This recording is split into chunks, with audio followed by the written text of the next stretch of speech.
Hello, hello, hello. I got nothing. Hello. Hello? I can't hear anything. Anything. Not me, not you, nothing. Can't hear Mike.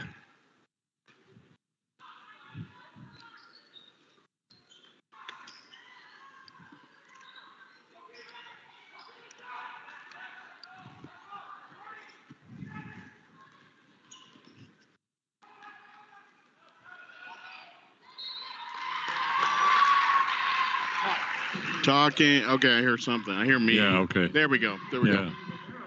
That's better. We're on. Are we on? Okay, we have technical difficulty. Okay. Here we go. Well, this game already underway, and Santa Fe leading 18-15 over the Hilltoppers. We're in the second quarter with 4:26 remaining in this first half of play.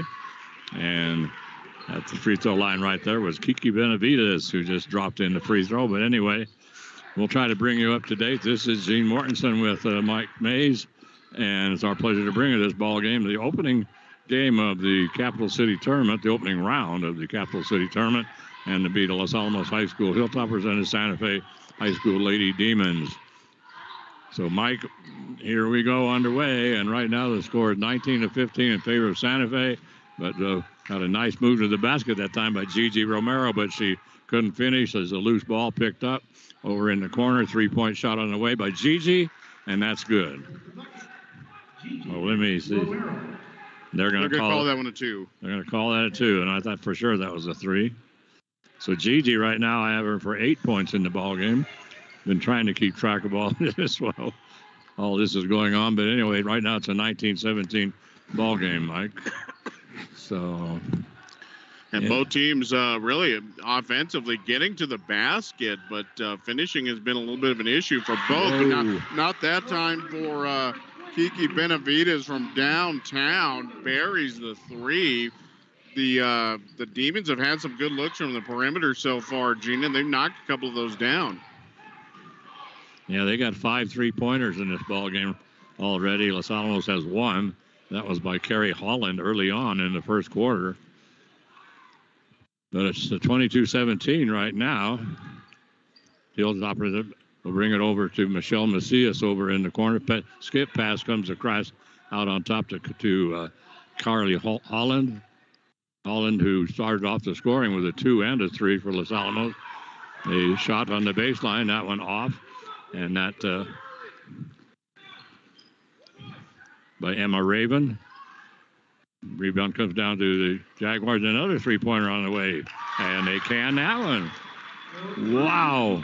And that's Caitlin Padilla. And that's her second 3-pointer. And so right now, Ray Romero wants a timeout. And the head coach of the Demons is Nate Morris.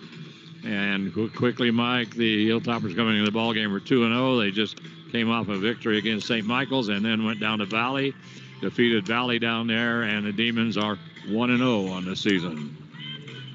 So just to get you caught up, at the quarter, after the first quarter, the Demons led 11-9. Topper started off very hot and looking very good on both ends of the court. Hit a couple of tough shots in that first quarter, Gene. But Demons able, Laisha Diaz hit a 3-pointer, and then Cabrera Garcia with a bucket, and then a couple of free throws helped get the Demons jump started. But the story so far has been the Demons shooting from the perimeter. They've had a lot of open looks. Interestingly, Gene, the Demons were able to get decent penetration to the basket, but were not able to finish. But that's opened up the perimeter for them, and they've knocked a bunch of those down. Yeah, they tried. They were at the beginning of the Hilltoppers were dominating in a way because the Santa Fe was trying to take it inside. They had a good job of penetrating, but like Mike says, they couldn't finish. So they just went outside. They have 6 3-pointers in the ball game right now. Pass is going to be picked off for the Demons by Olivia Montoya. Montoya down the floor. She's going to get it down the baseline. Shot goes up. We're going to have a foul. And I do believe that may be Gigi Romero. If that is, that'll be her second. So Gigi Romero, that's her second personal. Boy, that was a tough one. She had pretty good position there. Yeah, she really did. That was completely the offensive player that initiated that contact. And that at the foul line is Cabrera Garcia, who is 3 for 3 from the line so far. She's got a nice stroke from the foul line. Yeah, she does, and she makes it a 26-17 lead for Santa Fe. This one is off. Yeah, thank you. You can thank me for jinxing her. So the rebound come down. It's on the floor, and it's going to go off of Los Alamos out of bounds. Santa Fe will inbound it under their own basket. Baseline left. Shot is up. Here's the three-pointer. That turns out to be an air ball. Comes right to Gigi Romero. Gigi brings it up the floor. The Hilltoppers right now down by 9, 26-17. And it's just been red hot from 3 for Santa Fe. And the Hilltoppers, there's a cross-court pass, and that should have been picked off. But then after the attempted pickoff, the ball comes to Abby Garcia, and Abby puts it up just inside the three-point line for 2. And that makes it now 26-19. So 7-point ball game right now here, and we're in the closing minute of this first half. And heading right down the middle of the lane, and then hitting the floor was Cabrera Garcia. She's going to go to the free throw line. That personal foul is going to go. Is going to go to Michelle Macias. That'll be Michelle's first personal, and that is the 6th team foul on Los Alamos. Yeah, just one on the Demons so far. Yes, that's it. So, but the game's actually been fairly physical on both ends of the floor. But Toppers, that was a couple of tough calls in a row. So Cabrera misses them both. So the score remains 26-9. Full court press by Santa Fe as we have 40 seconds to go here in the first half. And Macias wide open underneath the basket. Nobody saw her off of the press. Yeah. And Tara McDonald taking it to the hole, and she's fouled. So Tara will go to the free throw line. That personal foul is going to go to Alexis Espinosa. So Alexis picks up only the second team foul for Santa Fe, and we're in the last 36 seconds of this half. And so Tara McDonald at the free throw line misses the first. She'll shoot one more. So the boys' game will follow this one. This one is roaring by. We just had we got here. There's a long game between Taos boys and Valencia. This one is off, and the ball is. And we're going to have Michelle Macias going over the back, and so that's going to be her second, and that is the seventh team fouls. So down to the other end of the court we go. We're going to shoot a 1-and-1, but the game Taos and Valencia. When we got here, it was in the third quarter, and Taos was up essentially at the end of the third quarter. It was 49-14. And so we thought sure they were going to go into the mercy rule 1-and-1, and that is off by Sam Montoya. Yeah, and then Taos just got stuck. Yeah, they did. They didn't do anything for like 5-6 minutes after that. No, that thing sat at 49 forever. And then actually Valencia ended up making a fairly decent score out of it as they got it up into the 30s. Anyway, right down Broadway, they go down, and taking it to the hole is Lasha Diaz. Her shot is off. Kick out comes over now to Carly Holland. Holland with the pass, trying to get it underneath, and trying to find Abby Garcia, but pass is a little high, and too high for Abby, who's only 5'5". So we are now right down to the last 10 seconds. 26-19, a 7-point ball game. Nice penetration this time, and boy, hitting those boards again. Well, I don't know what's going on down there, but the half just ended. Let's see. Are they going to call? There was a whistle right at the buzzer. Does not look like they're going to go ahead and call that. But they're down low for the Demons. Medicine Senna had a couple of tough rebounds down there. Just didn't have any room to put it back though. No, she was triple teamed all the time. she was trying to go up, and then one of the Topper girls had her hand on the ball, and I thought they might call a jump ball. They didn't call a held ball, anything, and then finally the ball just kind of went out of bounds, and the referee, like Mike said, they blew the whistle right at the buzzer, but then the referee said, "That's it, it's over." So anyway, after one half of play, right now it's 19-26. The Hilltoppers trailing by 7 to the Santa Fe Lady Demons, as the Hilltoppers came up with 10 points, but Demons came up with 15 to lead in this ball game. 26-19. And following this ball game, the Hilltopper boys will be in action, and we'll stay right where we're at and bring you that ball game between the Hilltoppers and the Santa Fe Demons. And so, but boy, I'm telling you, Mike, I was looking over the score sheet here, and it's like, I mean, the Santa Fe Demons, their columns are nothing but threes and free throws. Threes and frees. Yeah, absolutely. And my God, look how many free throws they shot. We shot 4. Yeah, the Demons had 9 just in the second quarter alone. Yes. So, maybe a little bit imbalanced. I'm not sure. But in any event, Demons, first part of that second quarter really got hot from the perimeter.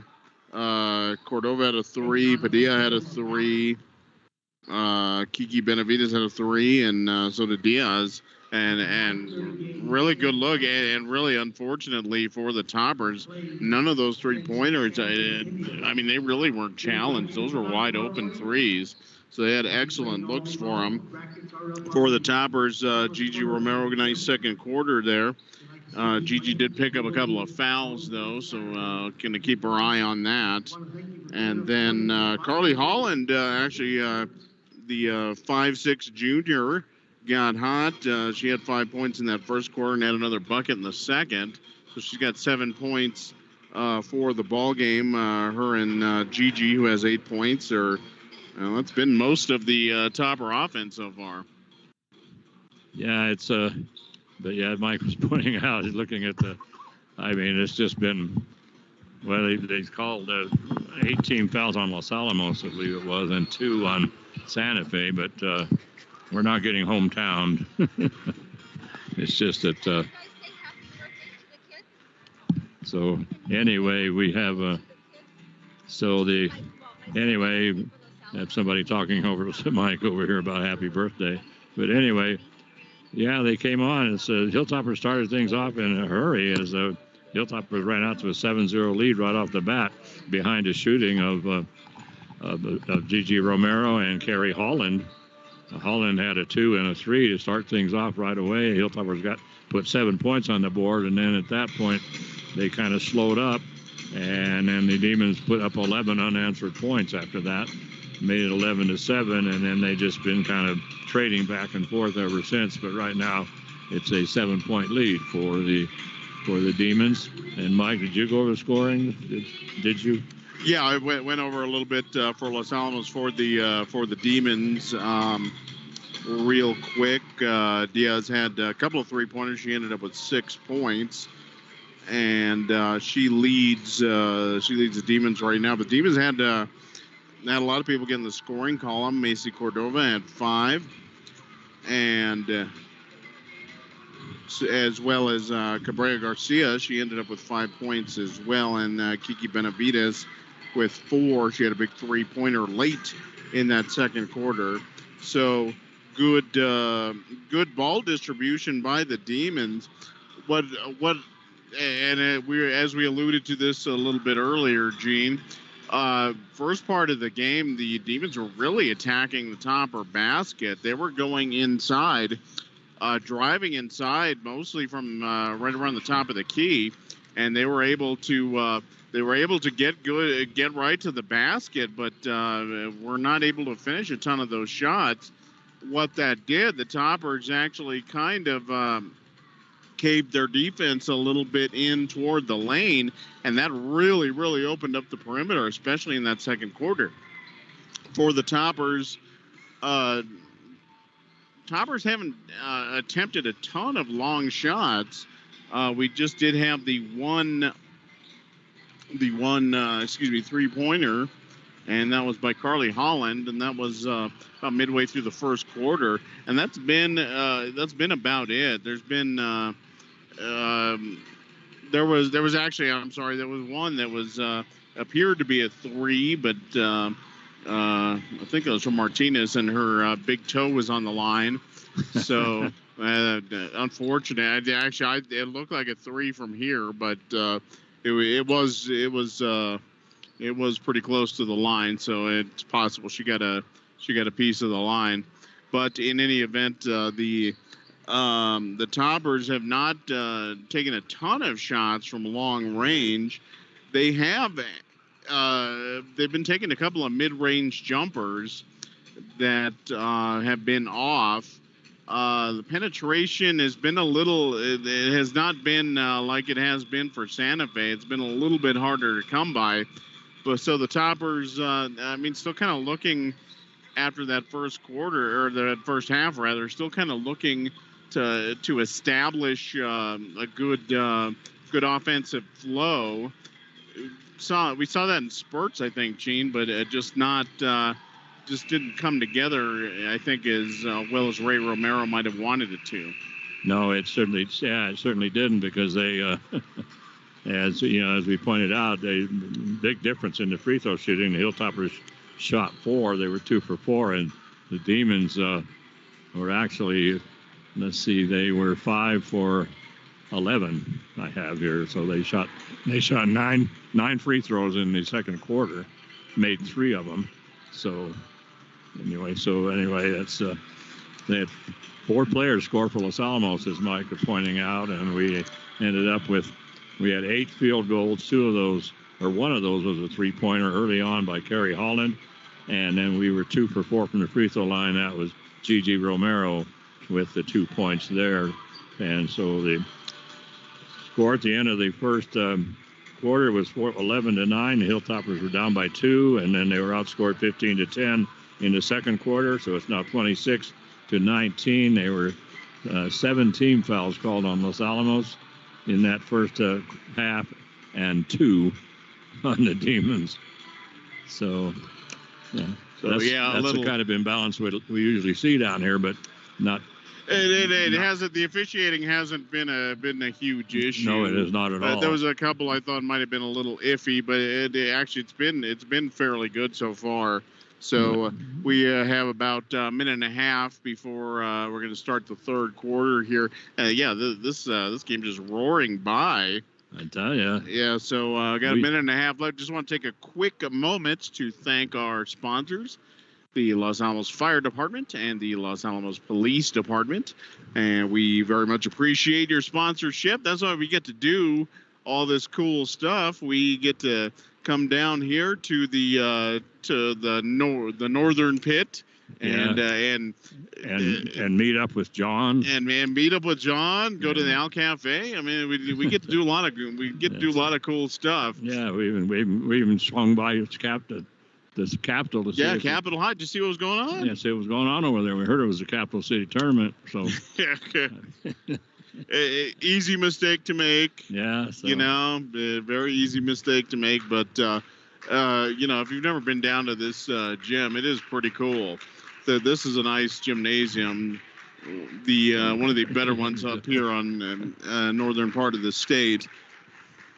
But again, we want to thank our sponsors, Los Alamos Fire Department, Los Alamos Police Department.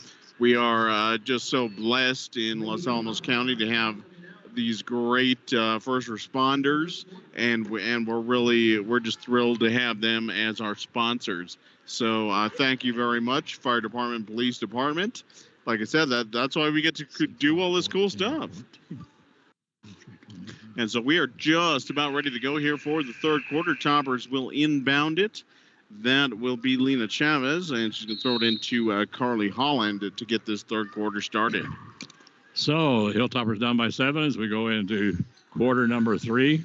And Hilltoppers court, we're going to have a 3-point shot right off the bat by Los Alamos. That one taken from the corner and that one taken by Abby Garcia. Rebound comes down to the Demons. Long pass down the floor trying to get it to a breaking Laisha Diaz. And they overthrow her. Full court press right now for Santa Fe. We're going to have a little give and go here to Gigi Romero. Romero will dribble over into the left wing. Now they'll bring it down low in the corner, trying to get it back to Gigi. The ball is knocked away. It comes right to Zuriel B. Hill, the 6'1" junior. She just grabs a hold of it, and then she gets it up the floor to Macy Cordova. Cordova heading to the basket is fouled. She'll go to the free throw line. That was a nice move by Cordova to cut into the lane and to pick up the foul. And that is going to be, I believe, Abby Martinez is going to pick up that foul. Yes, you're exactly right. And they have her for 1 foul. I actually have her for 2 fouls. Did I? Anyway, I only have her for 1. Oh, maybe you might be right. I don't know. So anyway, she has a certain number of fouls. As Cordova knocked in both of those free throws. We'll call it 1. We'll call it 1 foul. So that makes it now 28 to 19. And Gigi Romero, she elevates and does the classic. Didn't know what she wanted to do when she elevated, and she came down with the ball, and can't do that. So that's turnover to the Demons. So 7 minutes to go here in the third quarter. They get it underneath into a wide open Zuriel B. Hill, and the 6'1" junior just lays it in for 2. And right now it's an 11-point ball game, 30-19, full court press. Pass up the floor is knocked away. Battle for it, and we're going to call a held ball, and that will go to Santa Fe. Hilltoppers inbounded to start the half. So this alternating possession will go to the Lady Demons. They will inbound it from half court. And right now for Los Alamos, we can pick everybody up here is Lena Chavez, Michelle Macias, and Gigi Romero, Carly Holland, and along with Abby. So the shot from 15-footer, boy, essentially a free throw by Cabrera Garcia, and she lays in for her 7th point. And now it's a 32-19. Los Alamos not doing too well here at the opening round. The ball's on the floor. We're going to have I don't believe this. Santa Fe Demon Nate Morris calls a timeout. Nobody had possession. The ball was on the floor. They gave wow. Oh no, they gave it was Los Alamos timeout. Los Alamos called the timeout, but they should not have allowed that either. There was no clear possession. No, nobody had it. They were still battling for it, still trying to get a hold of it. But Los Alamos does call the timeout, and it turns out to be a 30-second timeout. Yeah, Toppers got a break there. Yeah, they really did. They should not have been awarded that timeout. No, they didn't. No. But in any event, Toppers, Gene, last couple of times against the Santa Fe Demon press have tried to dribble out of it. That is rule number 1. You pass out of a press. Yes. You do not try to dribble through a press. And the Toppers, in both instances, dribbled it right into traffic. So first no press. Now they do have a press as they bring it up into a zone press, almost a half-court zone press. The ball comes into Michelle Macias, trying to go down the baseline. She loses the ball out of bounds, so it'll be inbounded by the Lady Demons. Now the Hilltoppers come up with a full-court press. It looks like a delayed blitz. Yeah, really. And so underneath it goes. Zuriel B. Hill. She now has 6 points in the ball game, and the Hilltoppers don't have an answer for her. Ball is going to go over now to Michelle Macias, trying to go to the hole. Her shot is blocked. There's the ball on the floor, chasing it down. Michelle Macias, she finally picks it up. They bring it out on top now to Carly Holland. And Holland now dribbling between the circles. Gets what Ray Romero says what he wants to do. So they bring it down on the baseline. 3-point shot by Gigi. That's going to be off. And I don't know if she had to rush the shot because there was her defender right there and taking it all the way through everybody. I mean, everybody. She just took it all the way to the basket, but like you said in the first half, could not finish. She didn't even come close to finishing, but she had a wide open lane, 34-19. And she slammed it right off the side of the glass. Yes, she did. Carly Holland, nice move by Carly, little 15-footer, just to the right of the free throw line. So Carlin picks up her 9th point in this ball game. Makes it 34-21. And taking it to the hole. And going up with the shot, Macy Cordova. Nice, easy block for Carly Holland. So Carly just blocks it out of bounds, and Santa Fe will inbound under their own basket. That will be baseline left. They're having a lot of trouble getting it in. In fact, they don't get it in. Michelle Macias, who was guarding the throw-inner, picked off the pass immediately. So she gets to the Carly Holland. 34-21, 13-point lead for Santa Fe. Skip pass comes out on top. Now they'll bring it over to Gigi Romero. Romero goes in, puts a shot up. Oh, boy, I mean, off-balance shot. She was double teamed, but she does drop that thing in from about 10 feet. She now has 10 points in the ball game. Makes it 34-23. 3-point shot on the way from way out, and the rebound comes down to Santa Fe. So once again, they bring it out on top. Another 3-pointer, and this one is off. Michelle Macias wrestles the rebound down for the Hilltoppers, and now Carly Holland will walk it up for the Hilltoppers. They can get this into single digits here in a moment, but no. Hilltoppers throw it out of bounds. That's one of those ankle passes. Those are very difficult to pick up. And a little too low for Abby Martinez. That one scoots out of bounds. 34-23, just past the halfway point in this third quarter, Gene. And both teams, Toppers have hit a couple of shots, but generally both teams have been kind of cold here to start the third quarter. Yeah, they certainly have. So with the dribble right now, and the ball is going to be stolen away by Tara McDonald. They tried to rip it away from Tara, nothing doing.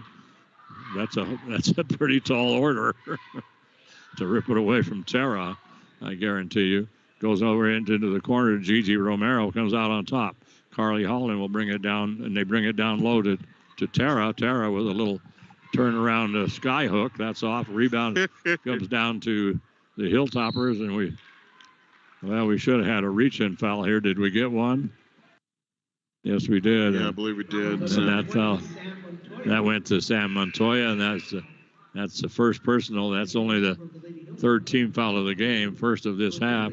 Only one has been called on Los Alamos so far in this half. Hilltoppers will inbound it under their own basket. Baseline right.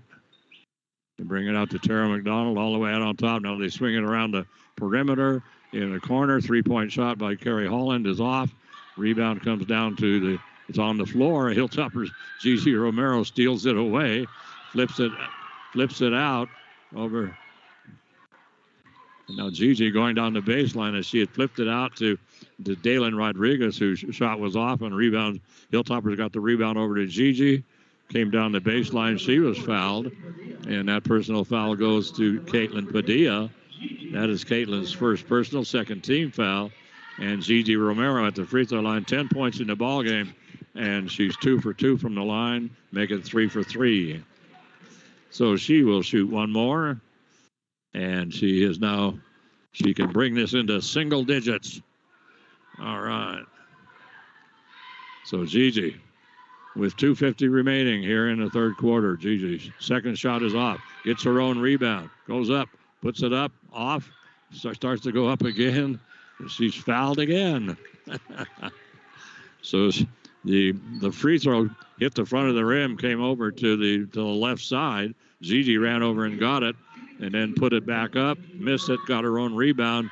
Went back up, and then she was fouled. And this one foul now is going to go once again to Caitlin Padilla. And so Caitlin now picks up 2 quick personals. That is the third team foul. And Gigi Romero at the line again is now misses the first. So she was 3 for 3, and now she's 3 for 5. So she will shoot one more. 34-24. The Gigi, just a freshman. This is good. 9-point ball game. Wholesale substitutions here for the Demons. Obviously, Nate Morris, something he didn't like going on down there. So the nice move to the basket. Boy, great penetration, but the shot off by Kiki Benavides. Boy, she made a great move to the basket, but the Hilltoppers get the rebound on the missed shot. Comes over under the left wing. Now on top now to Carly Holland to bring it to the right wing to Gigi Romero. Hilltoppers just moving it around. Going to come now over to Daylin Rodriguez.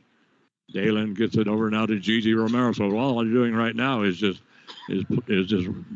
working it around the 3-point line. Finally, Daylin Rodriguez puts the shot up. Rebound comes down to Gigi Romero. Her putback is off. And rebound down to the Demons. Quickly down the floor they come. 3-point shot.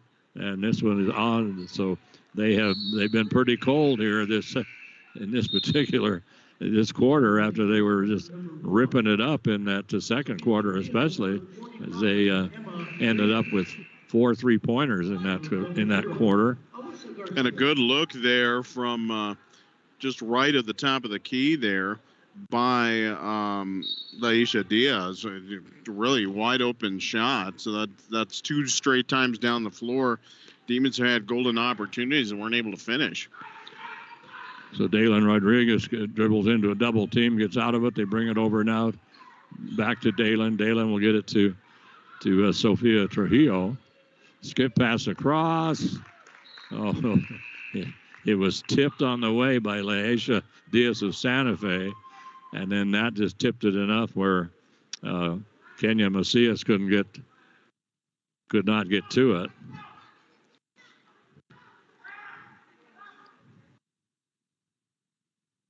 So Santa Fe once again penetrating right down the middle. Macy Cordova, no problemo. And she now has 6 points in the ball game. So Hilltoppers bring it down the floor to Emma Raven.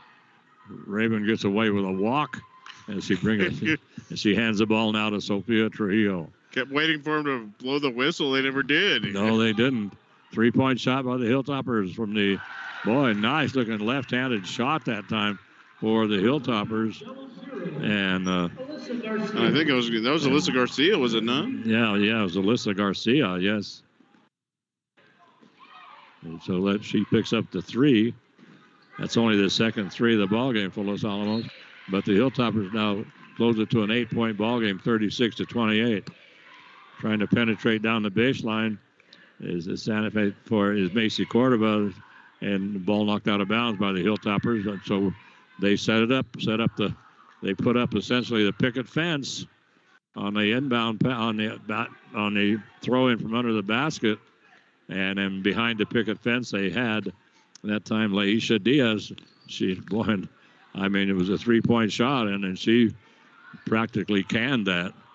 So now the ball goes on the floor. There's a battle for it. Hilltoppers win the battle. They bring it up now over to Tara McDonald. McDonald will get it to Sophia Trujillo.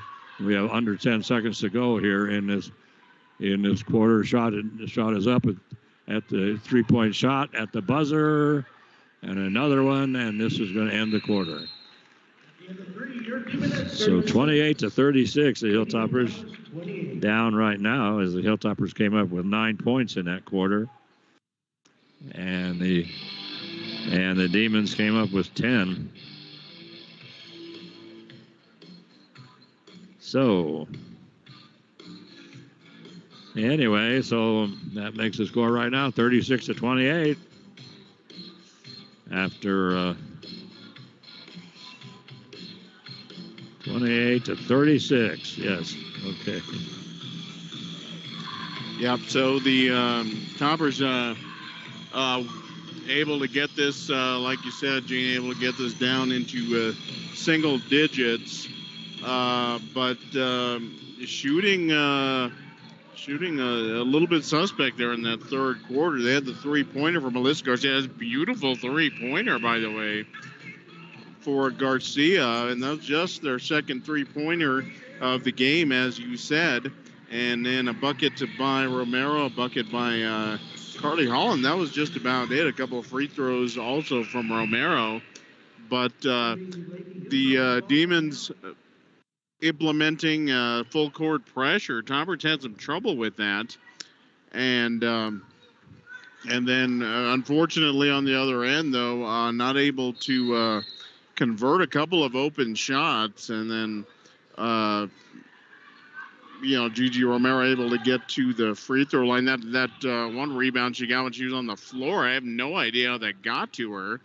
But she was able to get it and pick up the foul. And she's going to pick up another foul here. Yeah, Gigi got the ball in the lane. And, I mean, she started to make a move, and they just had a hold of her wrist. So they're going to call that on the floor? Yeah, unbelievable. Oh, boy. And are they...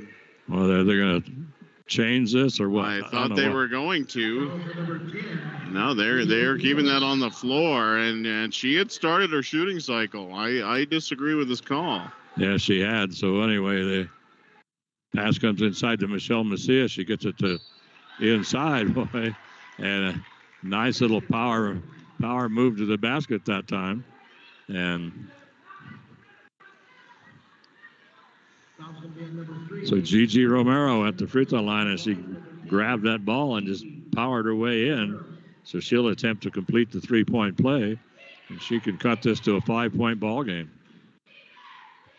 Rims around and comes off, but the rebound comes down to the Demons. Up the floor in a hurry comes Laisha Diaz, picks up her dribble, and now dribbling into the lane and essentially losing the ball out of bounds. She lost the handle, Alexis Espinosa, and then just kind of went for about 10 feet trying to get control, and finally dropped it out of bounds. Full court press once again. It's right now a 6-point ball game. Long pass down the floor, and Gigi Romero saves it. I don't know how she did, but boy, that was a long pass, went by everybody, and just as it started to go over the end line, Gigi just reached out and just scooped it back, brought it right back to, let's see that personal foul. Oh, they're going to call that, they're going to give that to Vigil. That's going to be her first. He's going to send Macias to the line for 2, and first one is off, but got a pretty good bump there, Macias did from Vigil, who she's a big body underneath the basket, and she's having herself a pretty good game, Gene. Yeah, she has. The Hilltopper missed both free throws.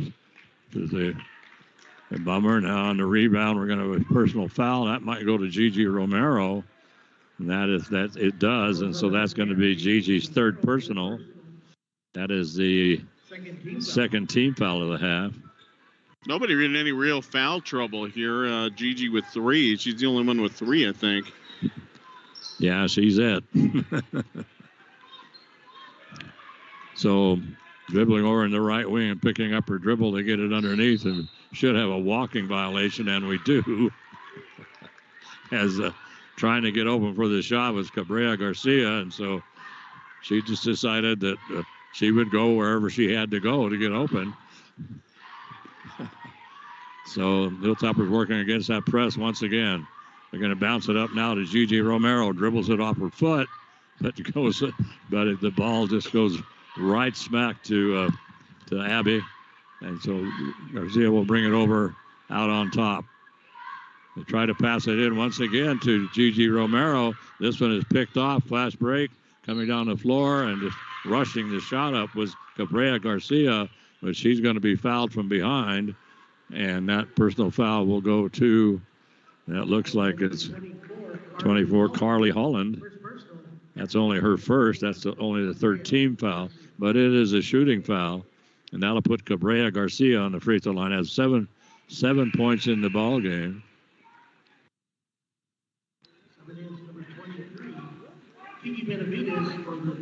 Let's see. So let's see. So Cabrera at the free throw line misses them both. Wow, there's been a combined 2 points scored so far in this fourth quarter. Minute and a half gone. 3-point shot by the Hilltoppers is going to be an air ball. Gigi Romero saves it back in, trying to get it to inside to Tara McDonald, but it's picked off by Santa Fe. Down the floor they come. Over onto the left wing. Quick 3-point shot. Boy, I mean, wasting no time. Laisha Diaz, and she just fired up the three, spring loaded. And so we're going to have a timeout taken by Ray Romero. So Ray Romero will take the timeout. That's going to be a full timeout. If we are right, he has 2 fulls and 1:30 left. And I do believe Santa Fe, I don't think they've called a timeout, have they? I don't believe they have. Yeah, I'm pretty sure they haven't.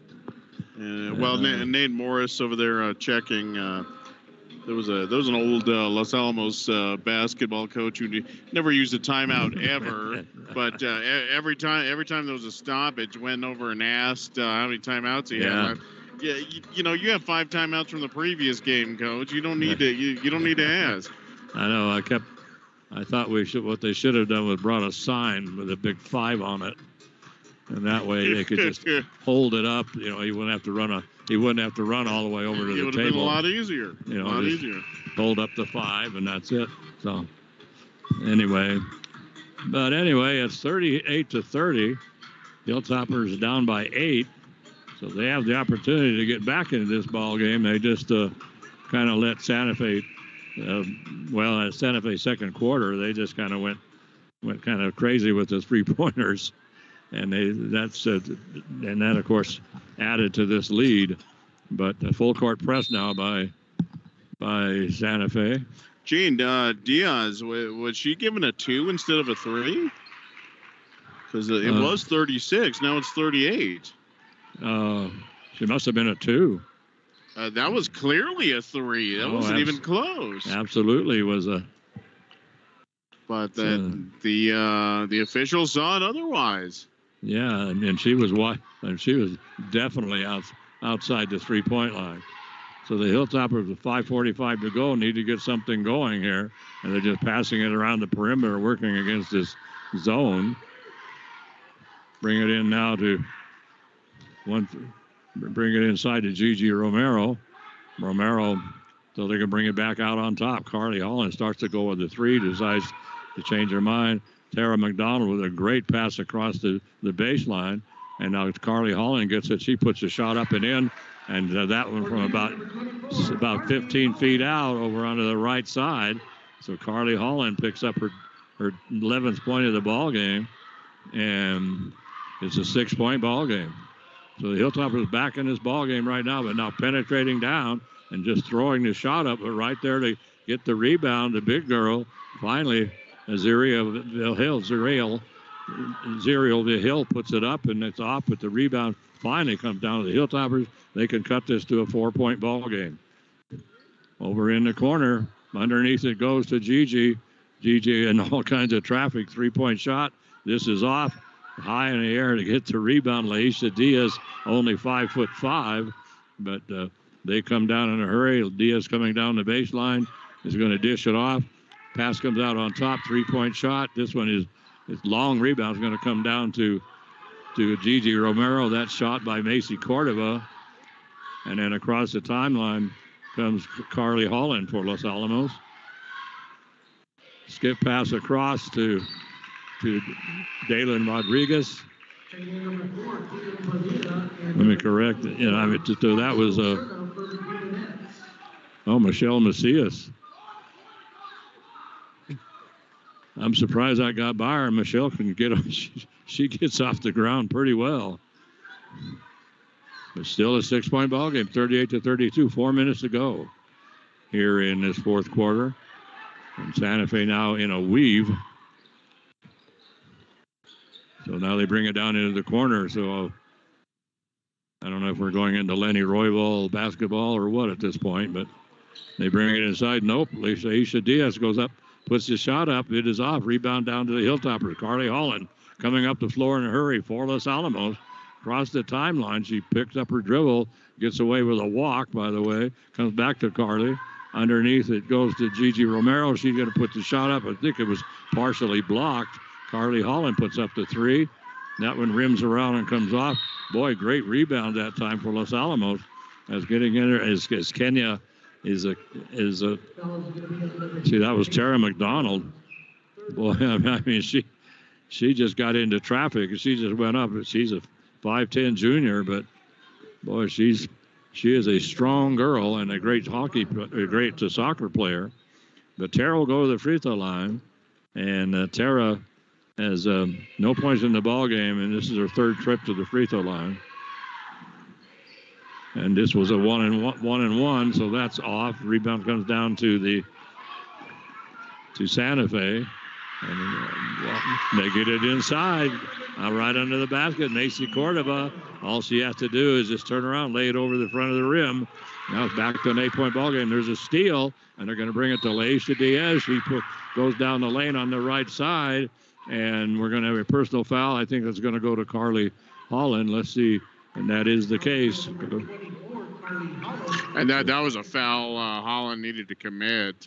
Toppers can a quick bucket there by the Demons would have really put the Toppers in dire straits. Yeah, so Laisha Diaz at the free throw line. Olivia Montoya, number 3 for the Lady Hilltoppers. And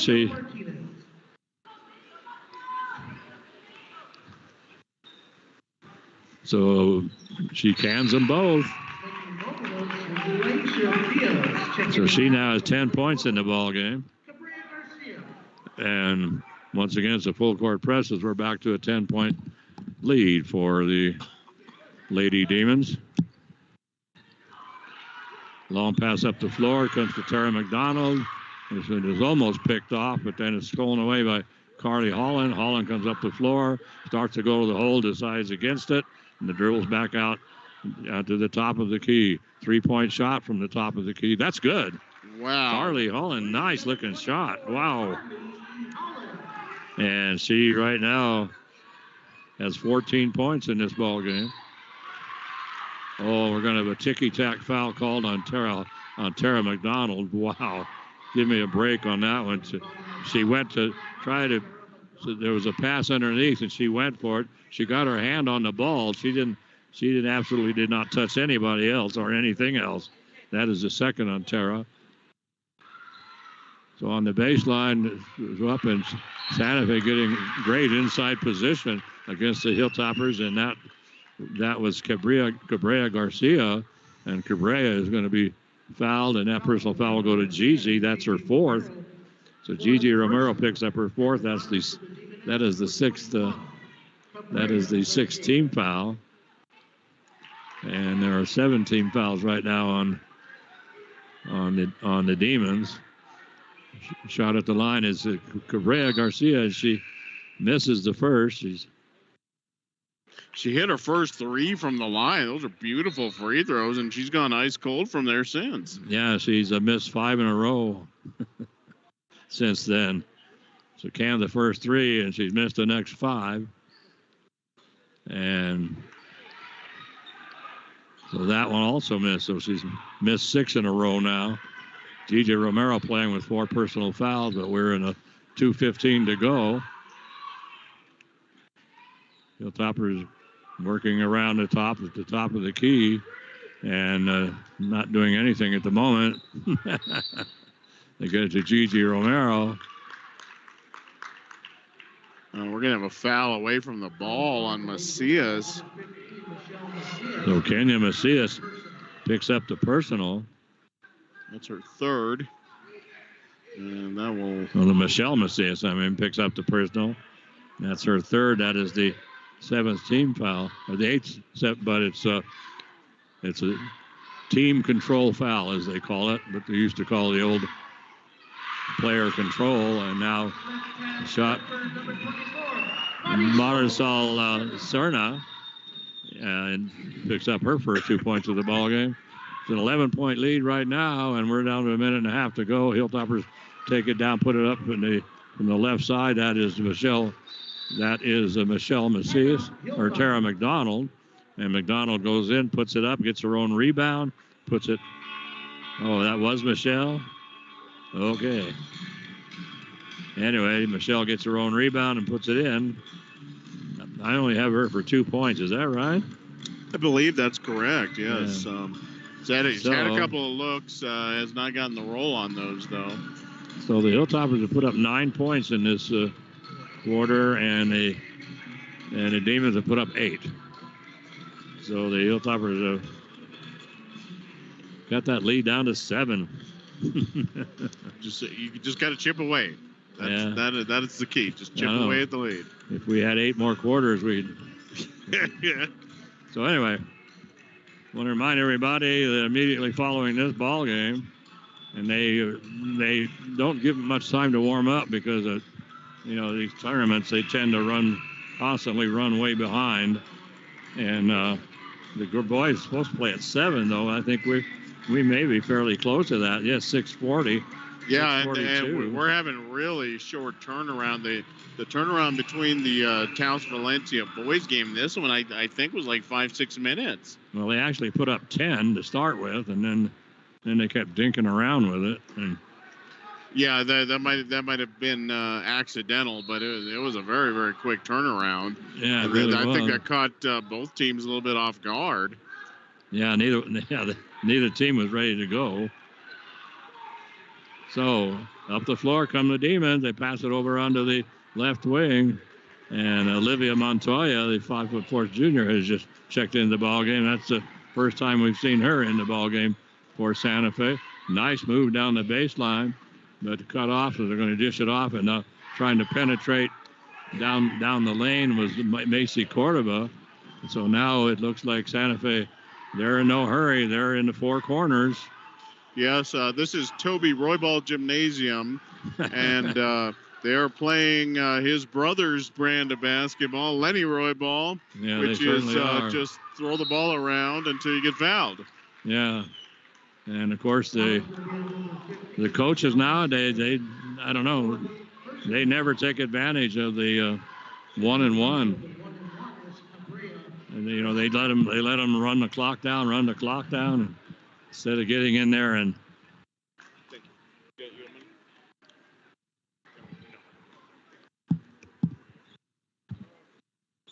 Yeah, instead of getting in there and putting them on the line, they let them pass around forever. The shot is missed, so it's 44-37. Pass in the corner underneath. Now it comes to Tara. Nice move by Tara, and she got it right in the middle of the lane and turned around and laid it right over the front of the rim. The ball stolen away by the Hilltoppers. Michelle Macias takes it to the hole. She's fouled. It's 44-39. And right now, Macias could cut this to a 3-point ball game. Wow. So Toppers could get this down to one possession, only 18.8 seconds remaining. But that didn't look like it was something that was going to happen just like 1 minute ago. Yeah, and they have the 1-and-1 situation on their side, too, as Michelle Macias unfortunately misses that first one. So they'll shoot one more, but the coaches nowadays don't seem to understand the 1-and-1. Like they'll let the clock run instead of, that 1-and-1 is what put them on the line. They have to make both free throws, or they have to make the first one. So that's where the psychology comes in. Michelle misses both, and it's going to go out of bounds. I thought they might have going to give that to Los Alamos, but no. Full court pressure here. Toppers need an immediate foul. Yeah, they do. 18 seconds to go. She's not going to get it in, and she didn't. 5 second Oh, they're going to give Nate Morris a timeout right before midnight. Fell on the inbounder there, so he will take a 30, and he's only got 4 left, Gene. So he's got to be really careful here. Nate Morris gets the 30, and that was like 4.8 seconds of the 5 count. And there's some officials that won't give you that. If it's after 4, they will give it to you. Yeah, I don't think they should. I'm of the opinion that you had 4 seconds to call the timeout, and you didn't. So, yeah, it's like the one in football where the coach calls a timeout a tenth of a second before they snap the ball on a field goal. Yeah. I don't think they should give them that. No, they shouldn't. No. So anyway, here we go with 17.7 seconds remaining, and the Hilltoppers are trying to foul, and of course you foul them, and then so Carly Holland, the Hilltoppers are running around trying to push somebody, grab somebody, but they just kept running away from them, and so finally Carly Holland goes in. She levels Cabrera Garcia. Yeah, that was a no-doubter there. And that is the 9th team foul. Cabrera Garcia will shoot a 1-and-1, and that's what you want. She misses that 1-and-1, and we're going to have let's see who gets who. Jump ball possession, Santa Fe. Of course. So we have a tie-up on the rebound after that missed free throw, and of course the Santa Fe the possession goes to Santa Fe. So we're coming down now to 5 seconds to go. So this is all over, but the shouting, and so now we're going to have a reach-in foul, and this one is going to go. Let's see, is this going to be on Gigi? Yes, it is. Yeah, that's. Oh, and she's going to have to go to the bench. Toppers will not have her for the remaining 9/10 of a second. Oh boy, what a loss that is. And that's the 10th team foul too. So Olivia Montoya will go to the free throw line. Has not scored, has not been to the line. She'll shoot 2. Whoa, nice looking shot. That was nice. The key to shooting free throws, Gene, is to get as low as possible before you shoot, and Olivia's got that down. Yeah, she does. Whoa, well, nobody moved. So that's it. So anyway, there was. So Olivia put the shot up and made the first one, missed the second one, and when it came off, nobody moved. So finally, somebody grabbed the ball, and there came the buzzer. So that's it. So the final score now is 45-39. So the Hilltoppers go down. So they will fall into the. They will fall into the contender bracket. Yes, the contender bracket. Used to be the loser bracket. The non-winners bracket. Yeah. That's where the girls will go. Yes. And so they will play tomorrow at 11 o'clock. And ooh, boy, they get the Cleveland Storm tomorrow. Cleveland is. And they were knocked off by Valencia, which is that's surprising. Oh, yeah, it is. That is surprising. That's interesting because the Hilltopper girls entertain Valencia next week in Los Alamos. Wow. So, yeah, a little bit of an upset there on the girls' side. Los Alamos and Cleveland at 11 o'clock tomorrow. So the Santa Fe Demons will advance. They will play the Valencia Jaguars tomorrow evening. Also on the girls' side earlier from today, Robertson upending the Rio Rancho Rams. Wow. Bad day for the Rio Rancho teams here at the Capital City Tournament.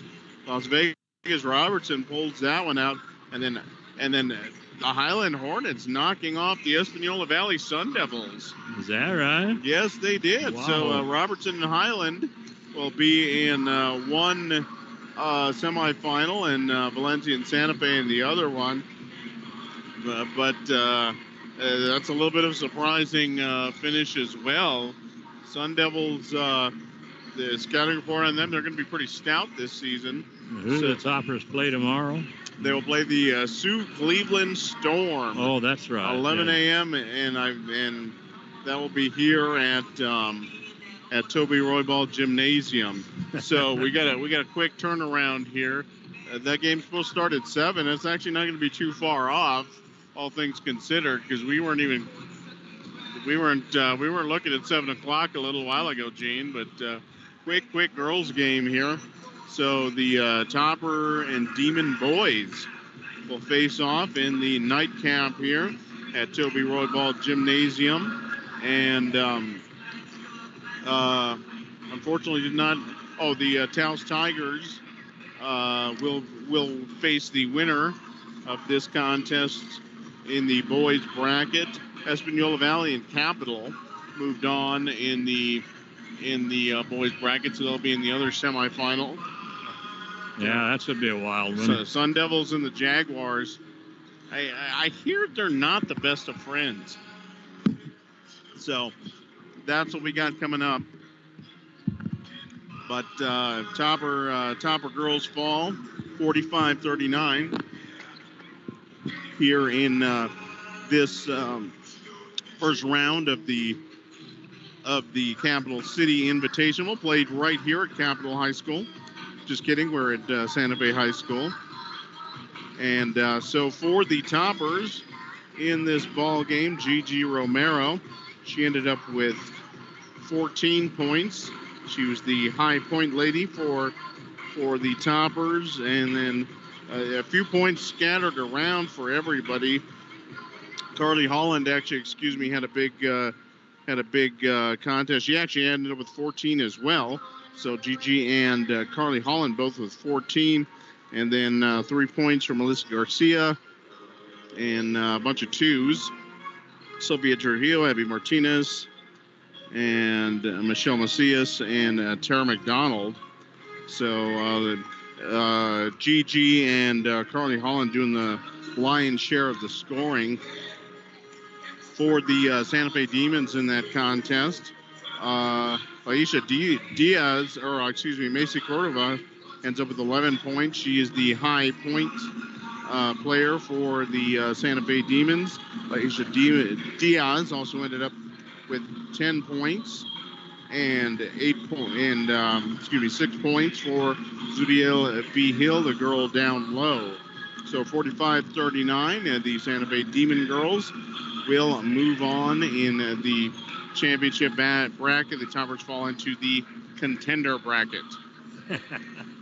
I love that. That just rolls right off the tongue. I know, the good old contender bracket. Used to be consolation. Used to be losers bracket and then consolation, and they. I don't know who came up with contender, but anyway. So I think the same person that came up with the soccer sudden victory. Oh yeah. That sudden victory with a golden goal. Golden goal. Golden goal. Yeah. Sudden victory. Yep. No more sudden death. No, can't say that no more. So let's see. We got both teams here out on the floor right now, starting to warm up. So the Hilltoppers started off their season the other night with a decisive win against the St. Michael's Horsemen. Yeah, it was a pretty hard-fought first half, but the Hilltoppers completely took over in the second half. Roland Dash just, the big guy, Mark Cleland, picked up 2 quick fouls. So he was, they sat him down right away, and he didn't play for the rest of the half. But Roland Dash came in, and Roland, who's a 6'4" senior, and boy, he just flat took over, and he ended up scoring about 14, 16 points, something. And then Mark came in the second half, and then he kind of took over because, he was just pounding the boards and a lot of boards and putbacks, and they just had no answer for him. Hilltoppers held St. Michael's completely scoreless in the third quarter, and then for the entire second half, St. Michael's only scored two field goals for the entire second half, so the Hilltoppers won that ball game easily. So You need to stop talking. So Charlie can sign to the next game. you can what? Oh, sorry. So, just being informed, a little technical issue here. So we're going to, we're gonna be quiet here for a minute, and we're gonna let we're gonna let him switch tape there back in the studio. Just kidding, Charlene. Charlene, our awesome technician, needs to switch over from the girls' game to the boys' game. So we're going to shut our yaps here for a second, and we'll be right back for the boys' contest.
Moving to the boys' side of this Santa Fe Capital City tournament, and this tournament is, of course, an old tournament, been around for a long time.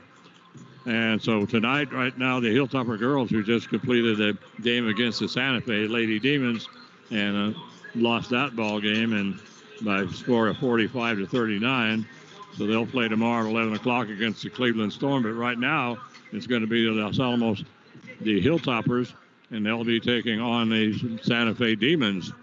So the Hilltopper girls and the Hilltopper boys going up against the host team in this particular tournament. We've got about 2 minutes to go before they're going to get things underway. So, and the Hilltoppers, the Demons, coming into this ball game, they have one win under their belt. The Hilltoppers also have one win. The Hilltoppers defeating St. Michael's the other night decisively. And so we'll see how things go here against Santa Fe. Of course, Los Alamos, they just, the main thing against the St. Michael's was that the Hilltoppers just had them completely overmatched as far as height went, and no answer. They had no answer whatsoever. St. Michael's did for the Los Alamos height. So we'll see how what kind of a factor that is here tonight. We don't have any heights or anything on any of the Demons. So the coaches are supposed to put that stuff on max preps, but some do, some don't. And anyway, so what they did was they told us what position they play and what grade they're in. Well, Gene, as we all know, if you tell anybody what your junior wing, what his height is, I mean, you basically just destroyed your entire game plan. Oh yeah, totally. Cannot possibly hope to win. It's that simple. But yeah, Toppers coming off a nice victory the other night over the Santa Fe or the St. Michael's Horsemen. And as you were saying, Gene, Roland Edge coming in off the bench late in the first half and just took over that game from the moment he came off the bench, and not the game I think the Toppers were envisioning. But Mark Cleland, their 6'9" senior, got in some early foul trouble. Ash came in and replaced him, and that second quarter was just unstoppable. And the Horsemen had no answer for him. He dominated under the basket. He dominated in the low post. There wasn't even any slowing him down in that second quarter, and he kept going in the third quarter. And at that point, Mark Cleland joined him, and those two were a formidable pair that the Horsemen just had no answer for. No, none at all. Cleland, he just absolutely controlled the boards. I mean, when he was underneath, he was the only one getting the rebound, and he would just pop it right back in. But then Roland was he's only 6'4", so he had to work a little harder. We're going to have the national anthem coming up here in just a bit. In fact, right now, so we're going to just go silent here for a bit for the national anthem.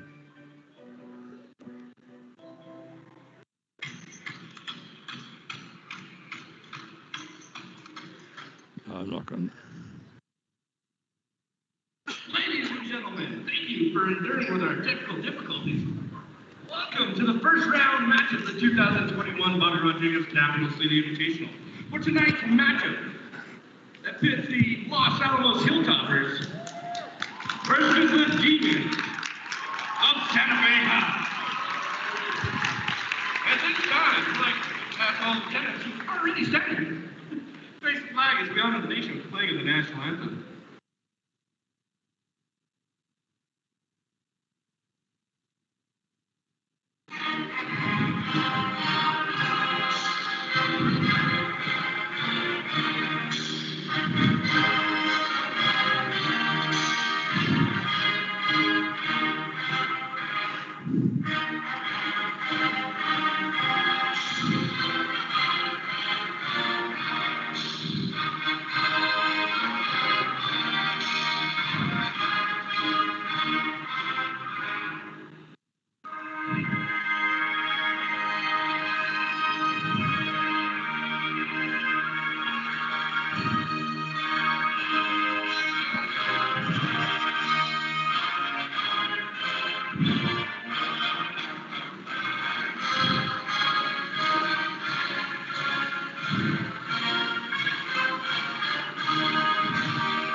Well, that completes the national anthem here at Foley Roybal Gymnasium, and right now it's the opening round or the Capital City Tournament. This is the boys' side. The girls just opened up their first round game just before this, and so now it'll be up to the Hilltoppers to take on the Demons. Both teams have already won one game, and so they come into the ball game with equal. Let's see, the Demons have well, we don't have any heights on the Demons, but they have 7 seniors, 4 juniors, 1 sophomore, and 1 freshman. While the Hilltoppers are loaded with seniors. They have 9 seniors, and then they have 1 each of the junior, sophomore, and freshman. So that's it. So, yo, mama. Jeez. All right, they are excited to have their Demons here. I guess. My golly, he just blew my eardrum out with that. But anyway. Here we go with the Demons, and unfortunately, Jimmy, you did not see him. There's some weird guy. I think his name is Weber. He's wandering around here. Will, yeah, Will Weber, our very good friend from the Santa Fe, New Mexican, loitering around here. Good to see him. Haven't seen him in a long time, actually. So good to see Will out and about. And well, they just finished introducing the starters. They don't introduce the whole teams anymore. I don't know why, but it takes an extra 27 seconds. But yeah, no, you got to keep on schedule. That's right, you really do. Yeah, I mean, if they deserve to be their name to be called, they would have been starting.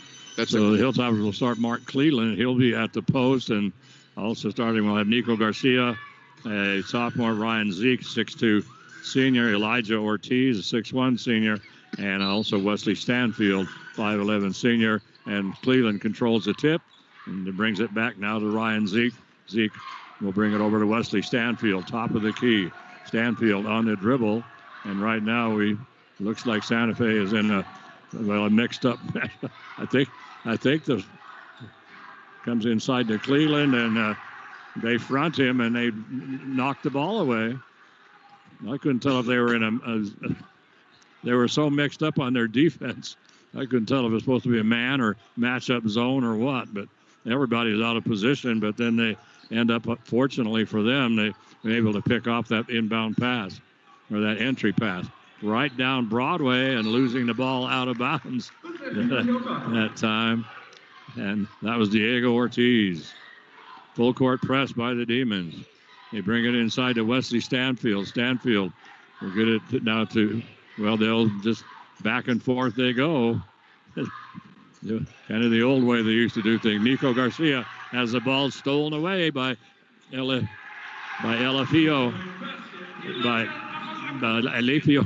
Benavides, but the basket, he pitches it off at the last second to Elijah Apodaca, and Elijah puts it in for 2. 3-point shot by the Hilltoppers from the right wing. That's Elijah Ortiz. And so Apodaca opens up for Santa Fe, and Elijah Ortiz opens up for the Hilltoppers. The 6'1" senior gets a 3-pointer. 3-2 ball game just underway here. They bounce it inside and trying to challenge Mark Cleland that time was Diego Ortiz. He didn't have a chance as he tried to go up and tried to power it through Mark. Mark just got his hands on the ball. Hilltoppers now on the right wing. Elijah Ortiz. Ortiz holding the ball high above his head. And skip pass comes across. 3-point shot by the Hilltoppers. This is off. Mark Cleland going for the rebound. He goes down. And so quickly up the floor, here comes Elijah Apodaca. Apodaca dishes it off at the last second. And then the ball comes down to Apodaca. Apodaca then falls out of bounds.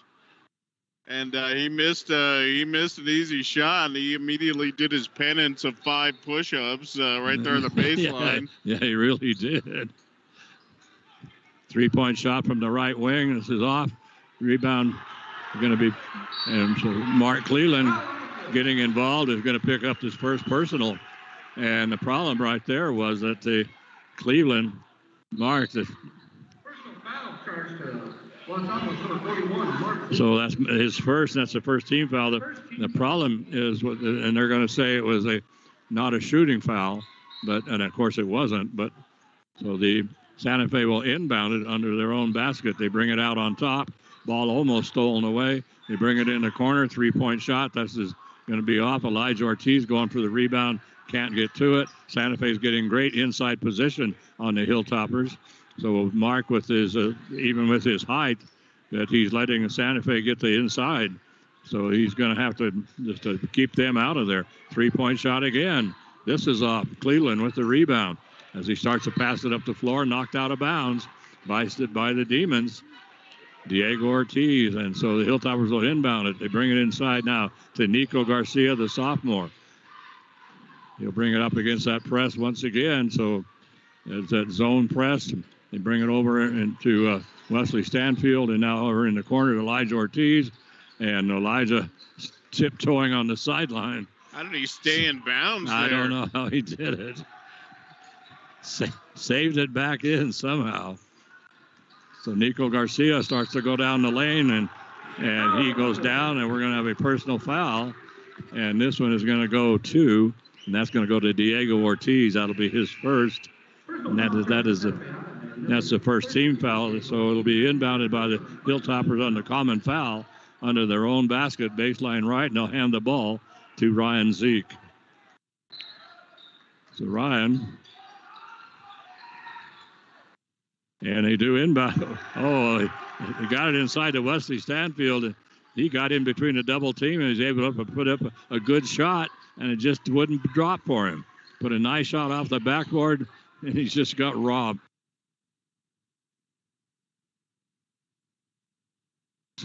Looks like they're going to live by the three and die by the three. Right now they died by the three on that one. Air ball. So full court press again. Nico Garcia and Ryan Zeke bringing it up across the timeline. They get it to Wesley Stanfield. Stanfield is clobbered, but he's able to get the ball to Elijah Ortiz. Ortiz brings it out on top to Ryan Zeke, over to Nico Garcia, penetrating right down Broadway, puts the shot up. And in the ball game right now, Mike, for the Hilltoppers is Roland Dash, as he is, and we're going to have a ticky-tack foul on Wesley Stanfield. And boy, that's, not Stanfield. Going to call that on Ortiz. Ortiz was nowhere near that play. No, he wasn't. What are they calling? I don't know. And then what happened was Wesley Stanfield reached out and knocked the ball out of the player's hands, a clean block. And they suddenly blew the whistle and put a charge Elijah Ortiz with a personal. He wasn't even involved. So that's his first. That's the second team foul on Los Alamos. And at the free throw line is Diego Ortiz. He's 1 for 2 as he drops in the second one. Full court press. And we right now with 4:11 to go, it's a 3-3 ball game. They bring it inside right now to Joshua Woodson. Woodson in a little bit of traffic has to get it to Nico Garcia, back to Woodson. Woodson across the timeline. They pick his pocket. And going up and laying it in, Lucas Turner. So Lucas Turner picked the pocket of Joshua, and then he just had a breakaway layup. That makes it now 5-3. Comes to Joshua once again, and we're going to have a timeout by the official. A loose volleyball on the court. I have no idea where the volleyball came from, but they have picked up the volleyball. Volleyball season has been over for some time. I'm not sure how that happened. So, anyway, the Hilltoppers will inbound it after the volleyball fiasco. It's a 5-3 lead for Santa Fe. The volleyball fiasco, they'll be talking about that for years. Yes, they will. That'll be one of the highlights. Joshua Woodson starts to go with a 3, decides to get it to Elijah Ortiz, comes to Nico Garcia, top of the key, great spin move, puts the shot up off the glass. That is off. Rebound comes down to the Demons. Santiago Montoya, he will bring it up. And now directing traffic, he's going to bring it over now to Elefio Benavides. 3-point shot from way out. Long rebound comes down to Nico Garcia. Garcia trying to come up the floor. He's cut off by Santiago Montoya. They bring it across the timeline. Hand it to Elijah Ortiz, to Joshua Woodson, back to Elijah. Elijah trying to inbound it to Roland Hesh, overthrows him. I think he deked Roland a little bit. Elijah actually looked like he was setting up for a shot and kind of pushed the ball to him like he was taking a shot. And I think Roland thought he was going to shoot it. Yeah, maybe so. Because he was squaring up at first. On the baseline, a shot is partially blocked by Roland Ash. And the Hilltoppers coming down the floor in a hurry. Joshua Woodson dribbles into a double team. And we're going to have a reach-in foul go to one of the Demons. And let's see who they're going to give that to. 23, Elijah Arpadaka. That's his first. That's the second team foul. Hilltoppers will inbound it in the front court, about halfway down the left sideline. But Apodaca just absolutely bailed the Toppers out there, Gene. He sure did. They were stuck on the sideline in a double team. They weren't getting out of that. No, they were not. No, they certainly were not. Pass over to Elijah Ortiz, and the pass is wide, picked off by the Demons, and down the floor they come in a hurry. They get it to Lucas Turner, and Turner lays it in for his fourth point. Makes it now 7-3. Joshua Woodson will get it over to Wesley Stanfield. Stanfield brings it up the floor now to Santiago Espinosa, and trying to get the ball underneath. Knocked out of bounds by the Demons off. Roland Ash trying to find the handle on that, but knocked out of bounds by the Demons first. And this first quarter, just like the girls' game, roaring by. Yeah, it really is. 7-3, and we're already down to under 2 minutes to go. So it comes now in the corner. Pass is going to be picked off again. And Lucas Turner going down. He dishes it off at the last second to Santiago Montoya, and Santiago puts it in. So now it's a 9-3 ball game, and so working against the press, they get it to Wesley Stanfield. He's immediately tied up by Isaiah Madril, and the alternating possession will go to Santa Fe. Gene, while we have just a quick break in the action, I want to wish a very happy birthday to Santiago Espinosa. His birthday today, December the 2nd, and he still on the floor there, but it is his birthday, so happy birthday, Santiago. Yeah, so Santiago, you need to get with it here. You need to win on your birthday, or else it's bad luck. Taking it to the hole, and trying to block the shot was Roland Esch, but Paul Lovato goes by, and Roland got him on the arm. So Roland picks up his first personal. That's only the third team foul on Los Alamos. But at the free throw line right now, Paul Lovato. And first shot up and out. So he'll shoot one more. Right now the Demons are 1 for 3 from the free throw line. The Hilltoppers have not shot a free throw. The Hilltoppers, in fact, only score in this quarter has come from Elijah Ortiz, who has a three-pointer, and that's it. 1:24 to go. This one is off, and the rebound pulled down by the Demons. Pass up the floor. Boy, just a wild pass. Fortunately, Wesley Stanfield saw what was going on, and so the shot from the corner taken by Santiago Espinosa, and they didn't respect his birthday very well as they blocked the shot. They did not, and unfortunately, Santiago trying to make up for it and does pick up the foul. That is his first. No, that's no way to treat the birthday boy. I think you should get a pass on your birthday. Absolutely, that's what it's about. That's why you're the birthday boy. Well, why have a birthday if you can't get get that call? That's right. So, getting away with a walk. I mean, big time that time with Diego Ortiz, who goes in, puts his shot up, rebound comes down to Roland Esch. He'll get it now to Nico Garcia. 9-3 ball game, 45 seconds to go here in the first quarter. Comes to Owen Geiger. Geiger bounces it underneath to Wesley Stanfield. Stanfield will dish it off, and he'll hand it to Ryan Zeke. In the corner to Owen Geiger. And so right now the Hilltoppers just having a heck of a time with the zone defense. The Demons just got pretty much has them stifled. And so right now they're just playing around with 15 seconds to go. And there's no penetration whatsoever. Now going to the basket and putting up the shot. That time was Wesley Stanfield. Stanfield rebound came down momentarily to Roland Esch. And then Esch couldn't get a hold of it. Santa Fe comes down the floor in a hurry. They try to pass it down the right sideline. Hilltoppers kick it out of bounds. 3.2 seconds to go, Mike. Whoa. So 9-3. Shootout here at the capital city. There's a three-point shot on the way, and that's way off. And so 3-9. Okay, I wish I'd have brought my calculator so I can. Let's see. Hopefully, I got this. I'm okay with Los Alamos. I think I'm good here. I think I got them all. Yeah. One field goal, which was a three-pointer, and no free throws. All right. So yeah, we agree. We agree. Yeah. So we're in good shape. 4 field goals for Santa Fe. No three-pointers, and they were 1 for 4 from the line.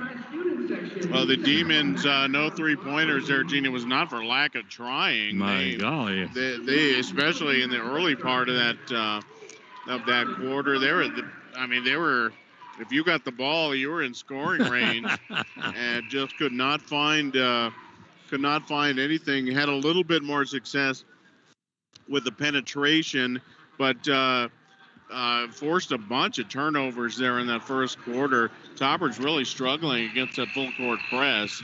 Unfortunately for the Toppers, Wesley Stanfield at the quarter stomping over to the bench. He is absolutely frustrated. Missed a couple of shots, and boy, that game against St. Mike's, Wesley he is usually money. He couldn't buy a basket in that contest, and missed a couple that he usually makes. So yeah, a little bit frustrating start to the season there for Wesley, but that will no doubt get corrected in fairly short order. Well, Wesley, I expected him to be always one of the leading scorers, and so the Hilltoppers working with it and taking it to the hole. Ryan Zeke, and he has his shot blocked by Diego Ortiz. So the Hilltoppers, we don't have any heights on Santa Fe, but they've got some pretty good height out there, and they certainly do match up pretty good with Roland Esch. So they're 6'2", 6'3". They try to lob it into Roland, but he's being fronted by Paul Lovato. There's no way in the world you're going to get that. Wanting to shoot to three, boy, was Elijah Apodaca. He's going to bring it over to Elefio, and we're going to have a foul away from the ball. The ball called on the Demons, and that one's going to go to Rob Martinez, trying to get position underneath, so he picks up his first. That's the third team foul. Hilltoppers will inbound it. We're just underway here in the second quarter. Hilltoppers have only scored 3 points. I just don't understand it nowadays with the three-point line and everything else, and so many of these games end up with hardly any points scored. Joshua Woodson trying to go down the baseline. Skip pass comes across to Elijah. Elijah goes up. Rebound. They're going to bring it out to Joshua Woodson. He puts the shot up. Rebound pulled down by Paul Lovato. Long pass down the floor to a wide open Diego Ortiz, breaking to the basket. Wow, what a pass from Lovato to Ortiz. He just took off and just lays it in, makes it now 11-3. Underneath it goes, and the Hilltoppers get it underneath now to Roland Esch. Esch pumps once, and then he puts it in. So that's only the 5th point for Los Alamos. And so right now, they'll bring it out on top to Rob Martinez, and now they rotate it over to Diego Ortiz. And we're going to have Joshua Woodson called for a kick. That was a kicked ball. We've seen a lot of kickball calls. That's the first actual one where somebody actually kicked it and didn't have somebody pass it against their leg. Yeah, we saw that in the first in that. Well, actually, it was in that Valencia game where in the corner, 3-point shot that brings around and rebound. Hilltopper's not blocking out, and that who got that, Mike? Paul Lovato just crashing the board. Nobody got a body on him. Absolutely no one. And Lovato just skated right through an easy putback. Yes. So Lucas Turner is called for the reach-in foul. That's his first. That's the fourth team foul. But Mike's right. We're not blocking out at all. And we're letting them get inside position on both ends of the floor. And we're not blocking out at all on defense. So Wesley Stanfield on the dribble. He's going to bring it now over to Nico Garcia. Nico's going to go up, puts up a circus shot, and this one is going to be fouled, however. They're going to say floor. They say he was on the floor. So that personal foul goes to number, I don't know who, 00, Santiago Montoya. And that's, yeah, okay. So the shot up by Los Alamos is off. It's still 13-5. We have 5.5 minutes to go. And on the dribble is Isaiah Madril. Madril dishes it off to Lovato. Lovato with a 10-foot jumper on the left baseline. And Lovato puts it in for his fourth point of the ball game. Now 15-5, a 10-point lead for Santa Fe. Shades of the girls' game here, Mike. This is exactly what we saw in the girls' game. Yeah, Hilltoppers scored a little bit to start with, but then just went flat and let Santa Fe build up a 10-point lead. Lige Ortiz, 3-point shot. Long rebound comes out to Santiago Montoya. Long pass down the floor to Lovato. Lovato underneath. Getting the pass underneath to a cutting Elafio Benavides. And as he starts to go up, ball is knocked out of bounds by Roland Esch. I thought that caught Benavides before it went out. I thought that deflected off of his leg, but they're going to keep it here with the Demons. Yeah, I'm sure that he touched that before it went out of bounds. So they inbound it to Lorenzo Perea, and Perea gets it to Paul Lovato. Lovato is going to start to take it to the hole, has to dish it off. Left-handed 3-point shot on the way. Long rebound comes down to Roland Esch. Esch has the ball knocked out of his hand, and Hilltoppers, and so then and Benito Maestas has to take a 30-second timeout because Hilltoppers were in a lot of trouble. Yeah, Esch looking for somebody to dish off to. Everybody had ran to the other side of the court. It's up to you. It's up to you, Roland. Yeah, you better put it on the floor or something. But I don't think that's Roland's game. But yeah, so Benito Maestas is forced to call the timeout. They weren't going to get that ball across the timeline. No, not close. Not at all. 15-5, and we are in the second quarter. Hilltoppers are down 9-3 at the end of the quarter, and right now we have 4.5 minutes left in the first half, and it's a 10-point ball game. 15-5, and the Hilltoppers will inbound it in the backcourt, working against the press once again. So the Los Alamos is just being out-hustled by the Demons here. Wesley Stanfield still has to pick up his dribble. Now Stanfield will bring it up, passes it up the floor to Lige Ortiz. Ortiz trying to get it to Mark Cleland, cutting to the basket. The pass is picked off. We're going to have a blocking foul. And that one's going to go to Santiago Espinosa. And that's going to be his second. That's the 5th team foul. And so it'll be inbounded on the sideline in the front court by the Demons. So in it comes to Lorenzo Perea. Perea over to Santiago Montoya. Isaiah Madril cuts down the middle of the lane, gets the pass, bounces around forever. Rebound comes down to Roland Esch. Up the floor in a hurry comes Santiago. Santiago's going to take it all the way to the hole. puts up a Michael Jordan shot, is no good, and then coming down the floor on the other end and powering it to the basket this time is Santiago Montoya, and Santiago picks up the basket. He's going to go to the free throw line as a personal foul will go to Ryan Zeke. So Zeke picks up his first personal 6th team foul, but the basket good, so Santiago will shoot one. 17-5 right now. So Santiago will shoot one. And he has 4 points in the contest, make it 5.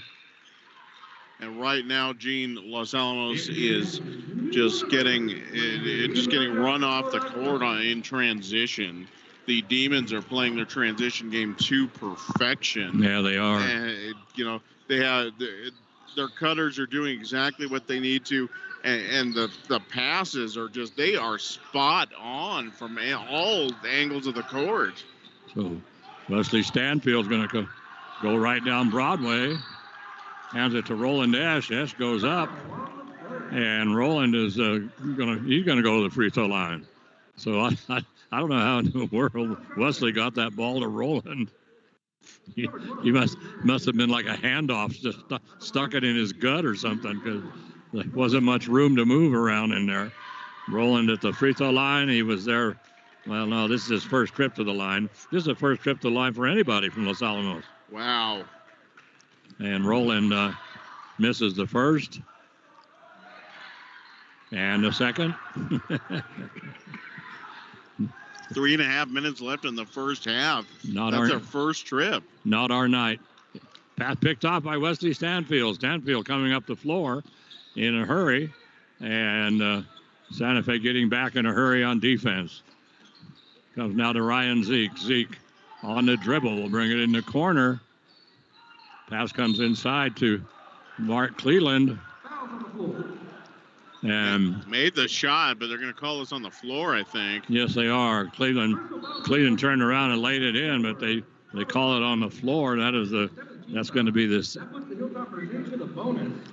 Okay, that's the 7th team foul. So that's going to put Mark Cleland on the free throw line, Gene, and here comes the adventure. This could go any number of ways. Yeah, personal foul, by the way, went to Rob Martinez, his second. Let's see what.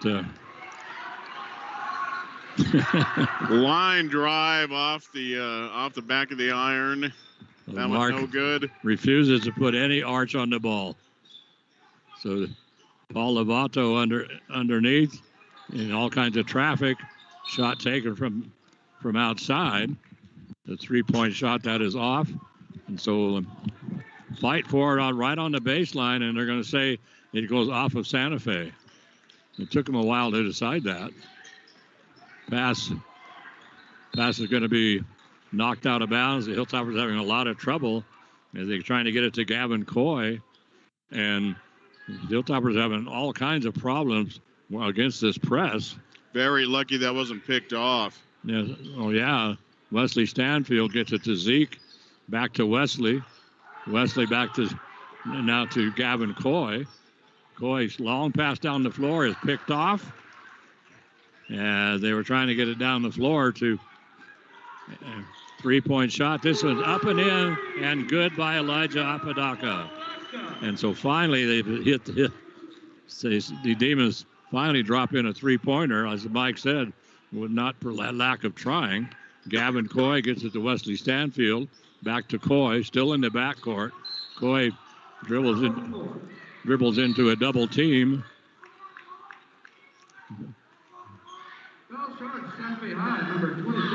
So a blocking foul is going to go to Elefio Benavides.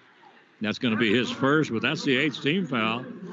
That's going to put right now Gavin Coy on the free throw line, and he'll shoot 1-and-1. And he drops it in. So that ends a lengthy Topper drought.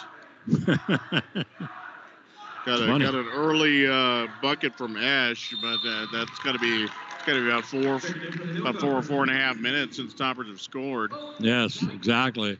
21-7 as he puts in the second.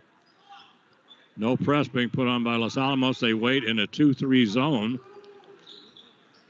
And they get it now to Elefio Benavides, trying to penetrate down, and the three-point shot on the corner. Paul Lovato going for the tip in, the old-fashioned tip in.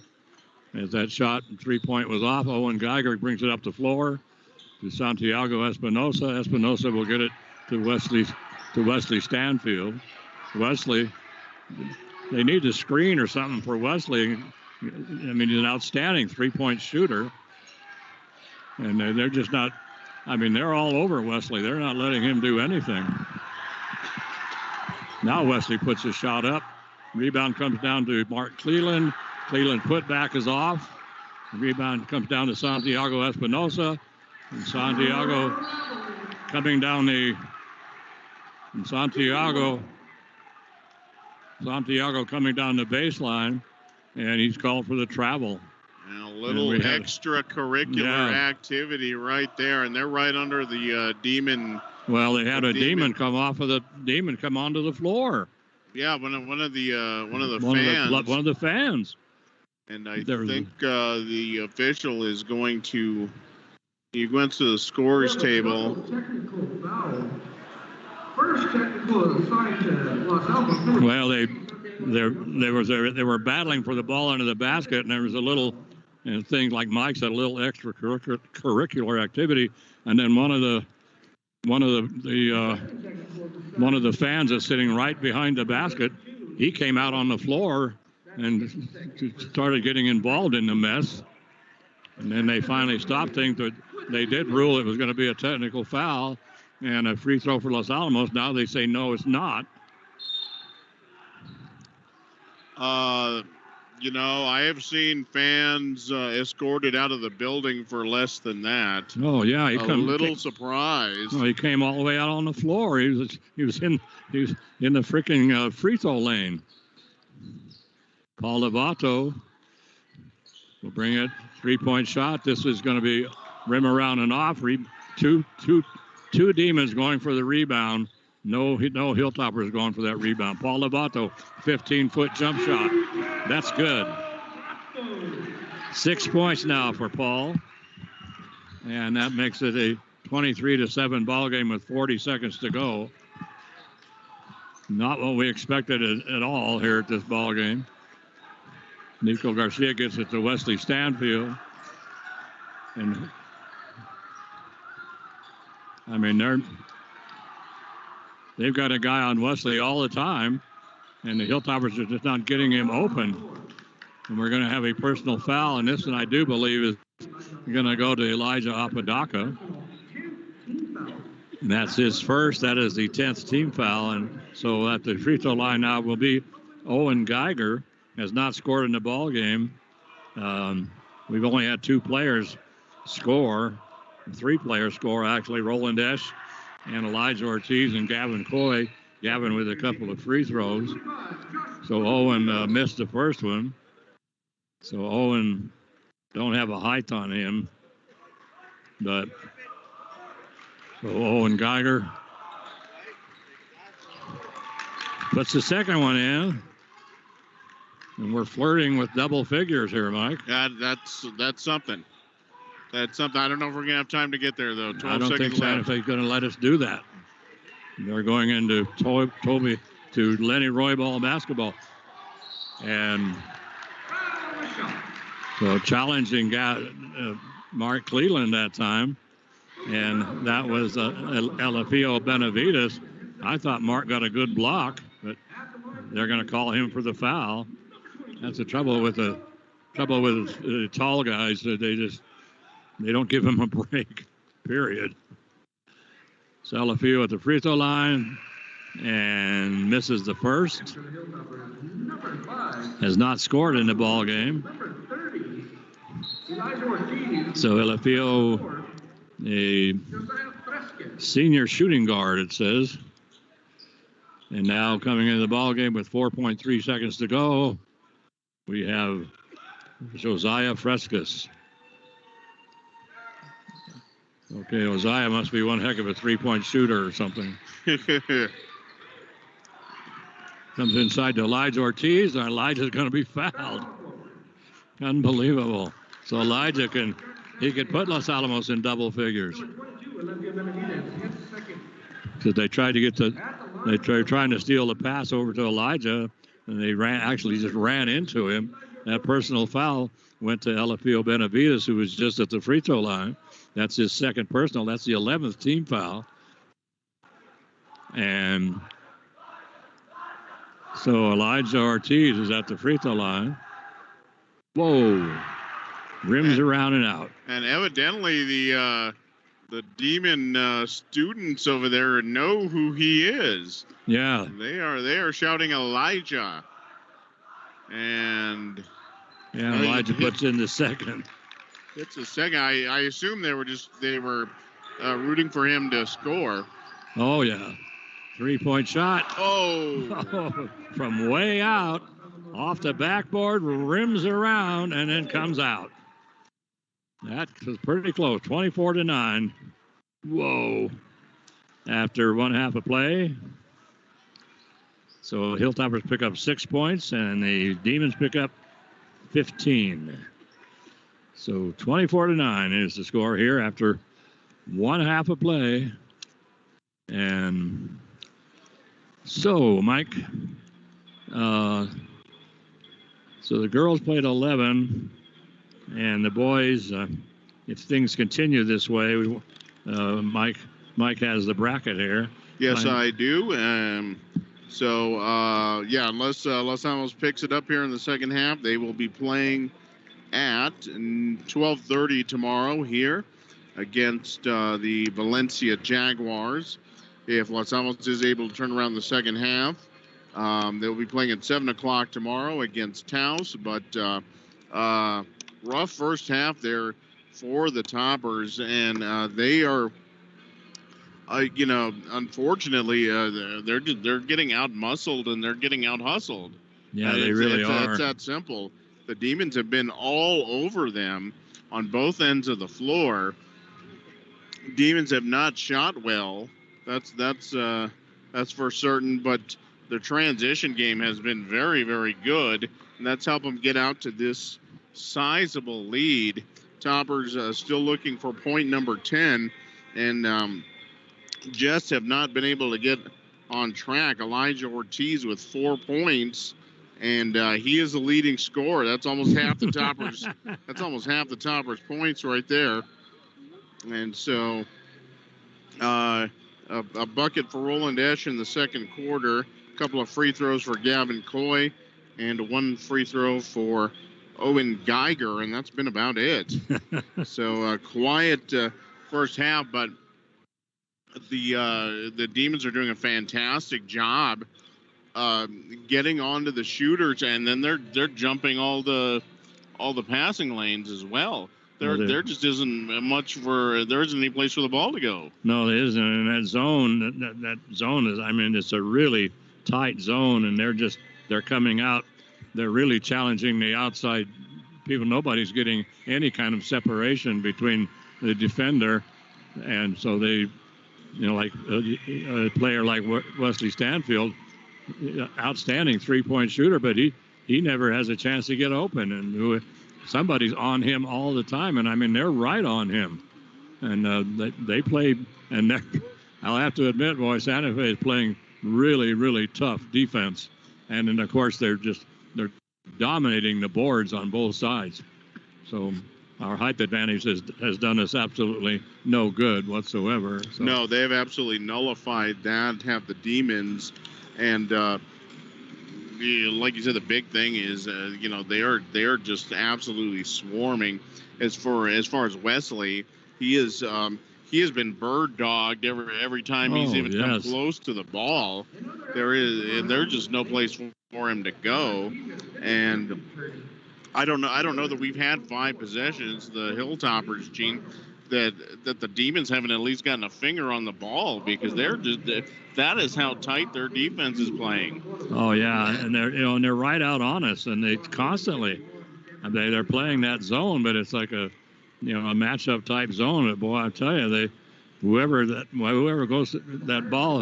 ball goes to, somebody's immediately on them. And they're just playing a really, really tough zone. The Hilltoppers haven't been able to penetrate it at all. They can't penetrate it, and nobody's able to get open from the outside. So we had that one 3-pointer by Elijah Ortiz, and we've hardly shot a 3-pointer in this ballgame. Wesley Stanfield, of course, that's his bread and butter, and he hadn't even come close to getting a 3-point shot off.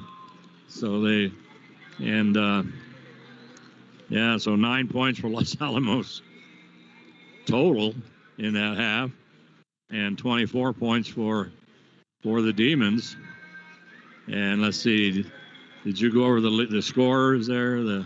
So like I said, for the Hilltoppers, Elijah Ortiz, he had the 3-pointer early in the contest, and just really hasn't had a whole lot else. It hasn't had, like the rest of the topper shooters, this has not had any space. He ended up with 4 points.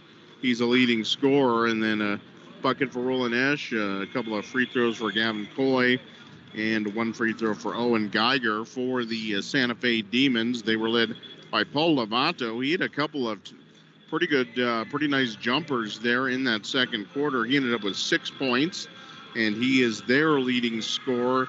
Demons haven't exactly been burning out any bulbs on the scoreboard either, Gene.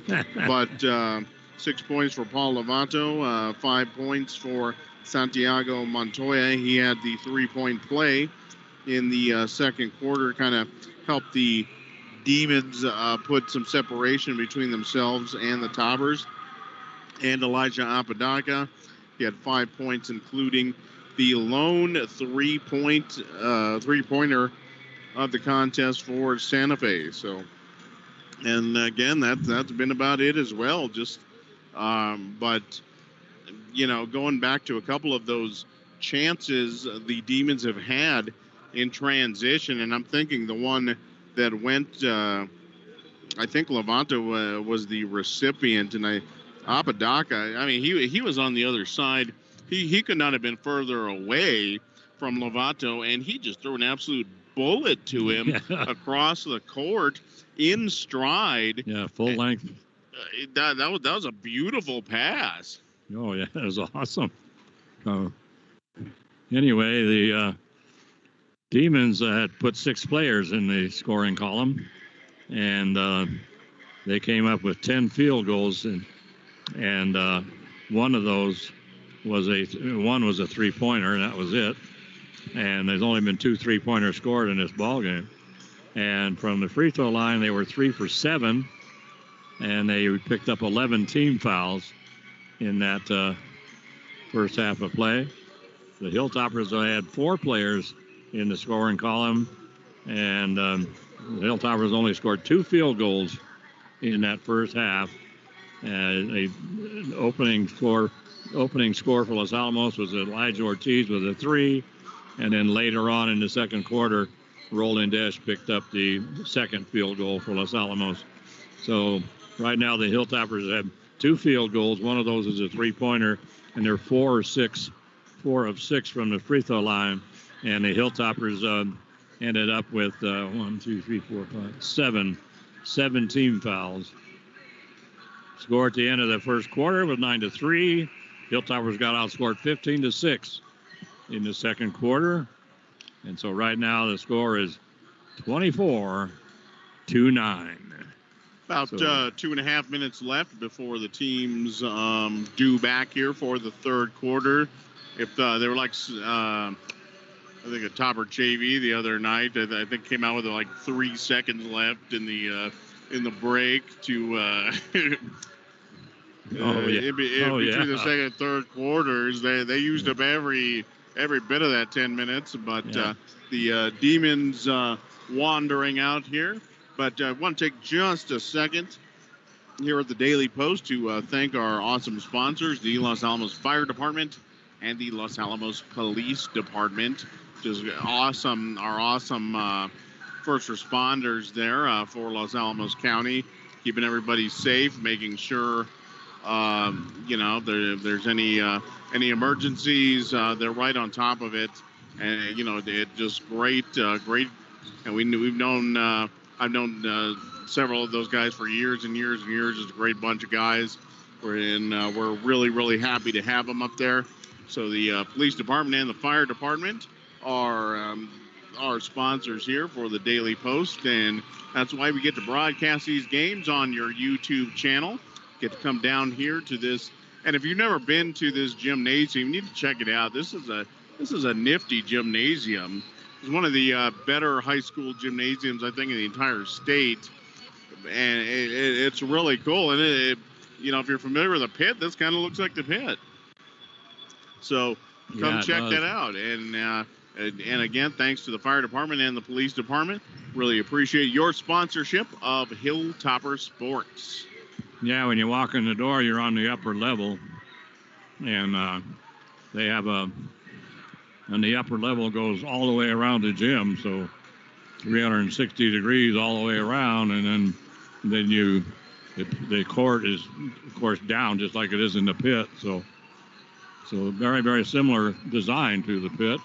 But, the big advantage, Gene, if you miss a step here, you don't fall like 300 feet to the floor like you would in the pit, because that is a treacherous climb. Oh my golly!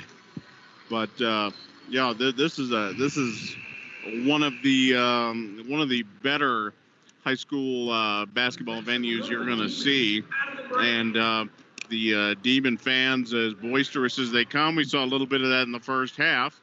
And as the teams come out for the second half, going to see if that continues. Something tells me it will. Yes, but right now the Demon fans are behind the Demon basket, so see how that goes.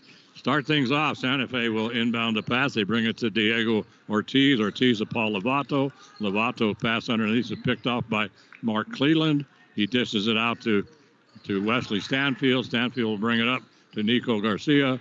Comes on to Ryan Zeke. He tries to inbound, tries to lob it inside to Mark Cleland. Nobody back for Los Alamos as Diego Ortiz just takes off down the floor, and a long pass down to Diego. All he has to do is lay it in for his 5th point of the ball game. Gene, if this was soccer, he would have been way off sides. He certainly would have. So on the dribble right now, LFU Benavides brings it over from the outside. A 3-point shot taken by Rob Martinez. That's off. Rebound comes down to Ryan Zeke. Pass up the floor to Wesley Stanfield. Stanfield right now dribbling just outside the half-court circle. Hilltopper's getting set up. And so Mark Cleland sets the screen now for Nico Garcia over to Wesley. And Wesley, been dogging. LFU Benavides has been dogging Wesley the entire ball game. So on the dribble, finally they get it to Ryan Zeke. 3-point shot hurried up by Los Alamos. Nico Garcia. Here they go again. Long pass down the floor to Paul Lovato.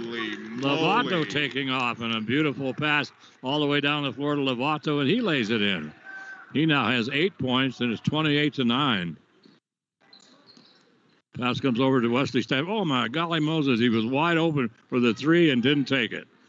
Holy Toledo. That is one of the few looks he's had this entire night. My golly. He was wide open. So Wesley, shoot it. He finally does. And anyway, it's not an air ball, but it was almost. Diego Ortiz puts up the shot. It's off. Rebound comes down to Nico Garcia. Garcia dribbling in the middle of a quadruple team. I don't know how in the world he hung onto the ball. And now we're going to have a foul away from the ball. Starts Santa Fe High. Number 24, Rob Martinez. Third. Oh, That's going to go to Rob Martinez. And oh, they're going to call that on Martinez. I thought for sure that was on Cleland. There was a lot of pushing and shoving there. Jockeying for position, and so that is that's the first team foul of this half. Shot taken by Los Alamos is off. Rebound down the floor. Comes to Elefio Benavides. Benavides is going to bring it in the corner. And Diego, and boy, nice move down the baseline. And laying it in is Elijah Apodaca. He now has 7 points. And Hilltoppers bring it on top to Wesley Stanfield. Stanfield dishes it over in the corner. He was wide open with the three once again. And this time the three taken on the outside. And this one is off as that shot was taken by Joshua Woodson. 3-point shot by Santa Fe is off. Rebound comes down to Joshua. Woodson will bring it up to Ryan Zeke. Zeke across the timeline. 30-9 right now is the score. There's 4.5 minutes to go here in the third quarter. Wesley Stanfield now will dribble out to the top of the key. Gets a screen from Mark Cleland. Doesn't do anything with it. Backs out to the half-court circle. Brings it over now to Elijah Ortiz. Ortiz looking inside. Wants to lob it into Cleland. So he indicates to Cleland, I'm going to lob it into you. And then he does. And then once again, long pass down the floor to Diego Ortiz. So Mike said they're just playing transition. And as soon as they get the rebound, somebody is zooming down the floor. So the plan here was to get it to Mark Cleland. Cleland going up where gets the rebound. Dishes it out to Joshua Woodson. Skip pass across to Elijah. 3-point shot by Elijah. This is off. Long rebound comes out to Elefio Benavides. Quickly up the floor comes Benavides, leading 32-9. And then in the corner, 3-point shot. Elefio Benavides. This is off. Rebound pulled down by Paul Lovato. Lovato can't go back up. Mark Cleland right there in position, and then going right by Cleland, laying it in is Elefio Benavides, and that's only his 3rd point in the ball game. But he just went right past the Topper defense. Nobody even made an effort to stop him. Unbelievable. 34-9. The Hilltoppers have not scored in this quarter either. With 3:18 to go, and I felt bad for St. Michael's the other night when they didn't score in the third quarter and only had 2 field goals in the second half. And I mean, here we're sitting here right now with 2 field goals in 2.5 quarters. Yeah, that was unbelievable. But the Demons just absolutely picking Los Alamos apart right now, picking the defense apart. Again, 2 beautiful transition buckets by the Demons, and then that drive to the bucket by Benavides. He just did he did a little zigzag move, and Toppers couldn't rotate over to even slow him down, and he picks up the easy bucket. But just 3.5 minutes remaining. Gene, that timeout that the Toppers call, I think that's a second whistle of this quarter. Yeah, I think it that's is. It. Yeah, it's just been no stoppage. So nobody shot a free throw, anything like that. 8 points for the Demons. Comes into Wesley Stanfield. He'll get it now over to Gavin Coy. Coy will bring it up, get it to Joshua Woodson. Woodson puts it up and in, coming down that left baseline. And then he rotates around to the right hand, and then a little slow roller off of the right hand. And Woodson picks up his first 2 points of the ball game, and the first 2 points of this half for Los Alamos. Ball is going to be stolen away, maybe by Wesley Stanfield. Well, he got the ball, he knocked the ball away on the dribble, and then as he started to pick it up, he actually shoved it in front of him inadvertently. He couldn't catch up with it, went out of bounds. So penetrating underneath and then going up against Mark Cleland that time was Christian Herrera, and Mark, just an easy block for Mark. And so now they standing out in the half-court circle, Wesley Stanfield. Stanfield gets it to Joshua Woodson. Now he was going to rotate it to the right wing, but there wasn't anybody there. So Mark is going to go up and put it in. So Roland Esch. So Roland Esch got the ball, and he was not to be denied. He now has 4 points and makes it 34-13. This kind of reminds me of the game when we walked in the gym and Taos was up 49-14 at the end of the third quarter. 3-point shot, Christian Herrera. So he gets his first points of the ball game, and they're a 3. Makes it now 37-13. Full court press. Ball, Hilltopper still in the backcourt. Wesley Stanfield with it. Gets it now to Gavin Coy. He puts up the 3-point shot. Rebound comes down to Mark Cleland. Cleland goes back up, and he's fouled. So Mark. Santa Fe High, number 12, Lucas Turner, his third personal, second team foul. That foul will go to Lucas Turner. Yeah, so Mark has a chance for the 3-point play, but put some arch on the ball here, Mark. Let's see what happens. He did put some arch on the ball. A little bit. Yeah, he almost made it. So 37-15, and Santiago Montoya with it. Comes into the corner, and they'll bring it back out on top to Lorenzo Perea. Perea on the dribble will hand it to Isaiah Madrill. Madrill trying to cut in. 3-point shot from way out. Wow. Whoa. Wow. Santiago Montoya, boy, that was way out. He now has 8 points in the ball game. Pass now comes to Roland Esch. Esch goes up, puts it in, misses the shot.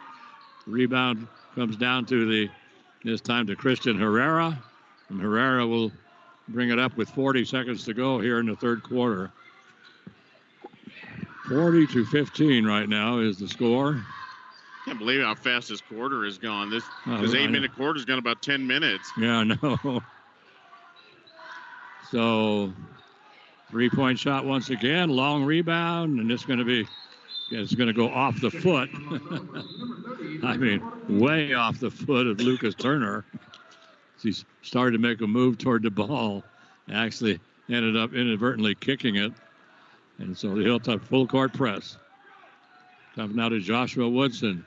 Woodson up to Elijah Ortiz. Ortiz dribbles into the corner, gets a double team pass, almost picked off. Now it is picked off. And down the floor they come. Wesley Stanfield challenges the shooter, makes him, and actually Wesley got a finger on the ball. That should have been traveling on Lucas Turner because he went up for the shot and it was blocked. It came right back down to him.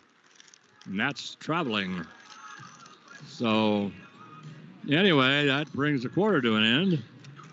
And it's 15-40.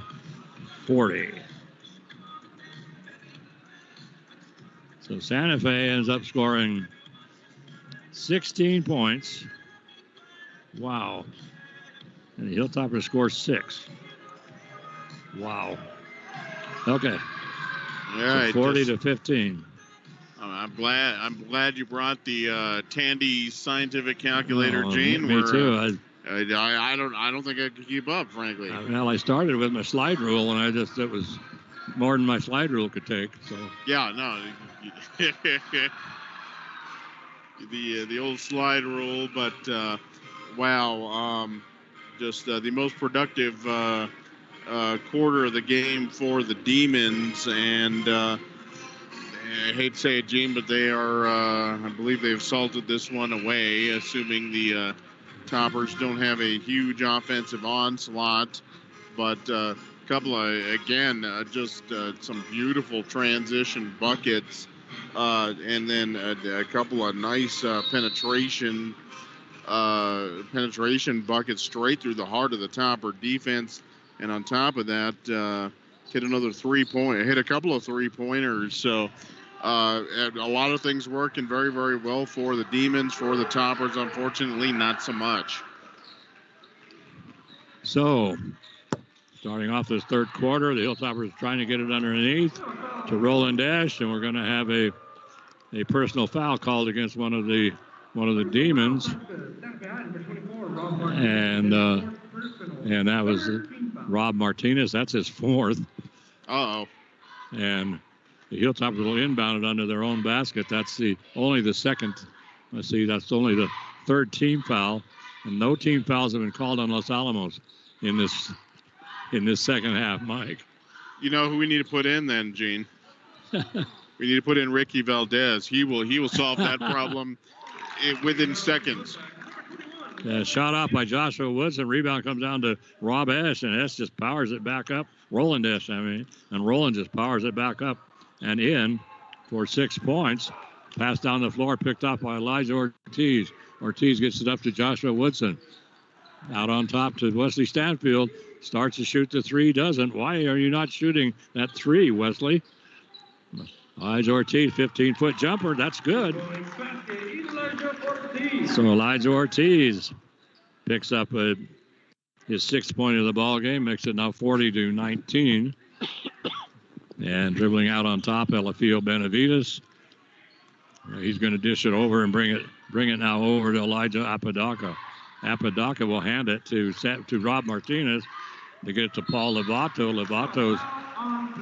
Lovato is partially blocked by Roland Dash. It looked like it was all ball to me, but they're going to say no, and they're going to give Roland the personal. That's only the first team foul of this half on Los Alamos. And so Paul Lovato will go to the free throw line, and he'll shoot 2. He's 0 for 2 from the line. Now make it 0 for 3 from the line. And he'll shoot one more. He has 8 points in the ball game. And so Lovato ready for shot number 2. And this one is good. Full court press. Elijah Ortiz up to Wesley Stanfield. Up to Santiago Martinez, up to Roland Dash. Nice. So they broke the press beautifully and got it to Roland, and Roland laid it in. So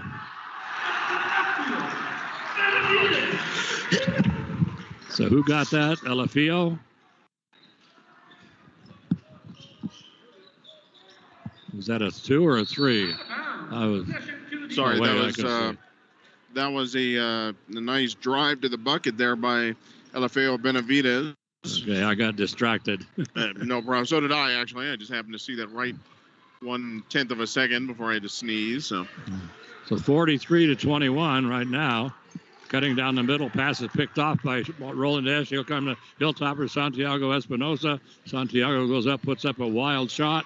Battle for the rebound is going to be picked up by the Hilltoppers' Nico Garcia. Garcia goes up, gets his own rebound, goes back up, and finally he's fouled. So the Hilltoppers really pounding the boards on that one. And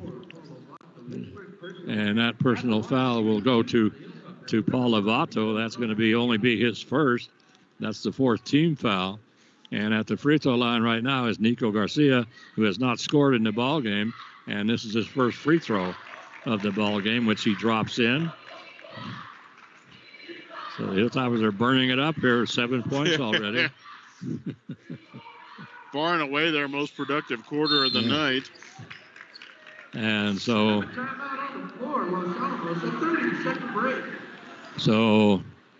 Benito, is this, okay, Los Alamos calls a timeout. So that's the 30-second timeout. So the Hilltoppers have 3 full timeouts. And as far as I can tell, Santa Fe has all 5 of theirs. I don't believe they've called one yet. No. So they still should go up to the bench and ask. I think the same thing happened in the girls' game. I don't think the girls' coach for Santa Fe called a timeout either. 43-23, a 20-point ball game right now. And as we are here halfway through the third quarter, as we sit with, well, not halfway, 5:43 to go. I have to wait until they use the clock for the timeout clock. So I have to wait until the timeout clock's done to see what the game time is. I think when I was in high school, they used an egg timer or something for the timeouts. Yeah, they really did. It was just. So it comes to the Demons coming down the baseline. Whoa. Are they going to call charging? Oh, no. No, I thought, wait, wow. I was like, that. Yeah, I don't know what they were calling it, but they called on Roland Esch as coming down the baseline that time was Diego Ortiz, and he lays it in, and so he goes to the line, he gets the two, tries to complete the three-point play, cannot. So the Hilltoppers still in the backcourt. Wesley Stanfield with it. I better hurry. They bring it across to Santiago Espinosa, and the birthday boy, I thought he was going to score. And pass out on top to Wesley. Stanfield brings it now in the corner to Santiago once again. Santiago has the ball stolen away. 2-on-1 break for Santa Fe, and they run it perfectly. And down to Rob Martinez, and he lays it in for his first points of the ball game. Wesley back there on the 2-on-1 break. There was nothing he could do. No, nothing at all. So Nico Garcia goes right down Broadway. This shot is off. Paul Lovato with the rebound. Lovato coming up in a hurry, and here they go again. Dish it off at the last second. Man, but this time to Diego Ortiz. What a pass. Wow. I mean, that was pretty. 49-23, still in that full court press. Comes now to Santiago Espinosa. Tries to bounce it underneath to Roland Esch. We're going to have a reach-in foul go, and that personal foul will go to. See, that personal foul will go to Rob Martinez, and he is gonzo. And Rob Martinez picks up. That is his fifth personal foul. So he takes the walk of shame back to the bench. Yeah, they have 16 fouls total, and he has 5 of them. Unbelievable. Yeah. Pass inside is almost picked off. Comes now to. And a good old tip in that time by Roland Esch as Joshua Woodson came down the baseline, puts the shot up, rolled around, but old-fashioned tip in by Roland Esch for 2. He now has 10 points in this ball game.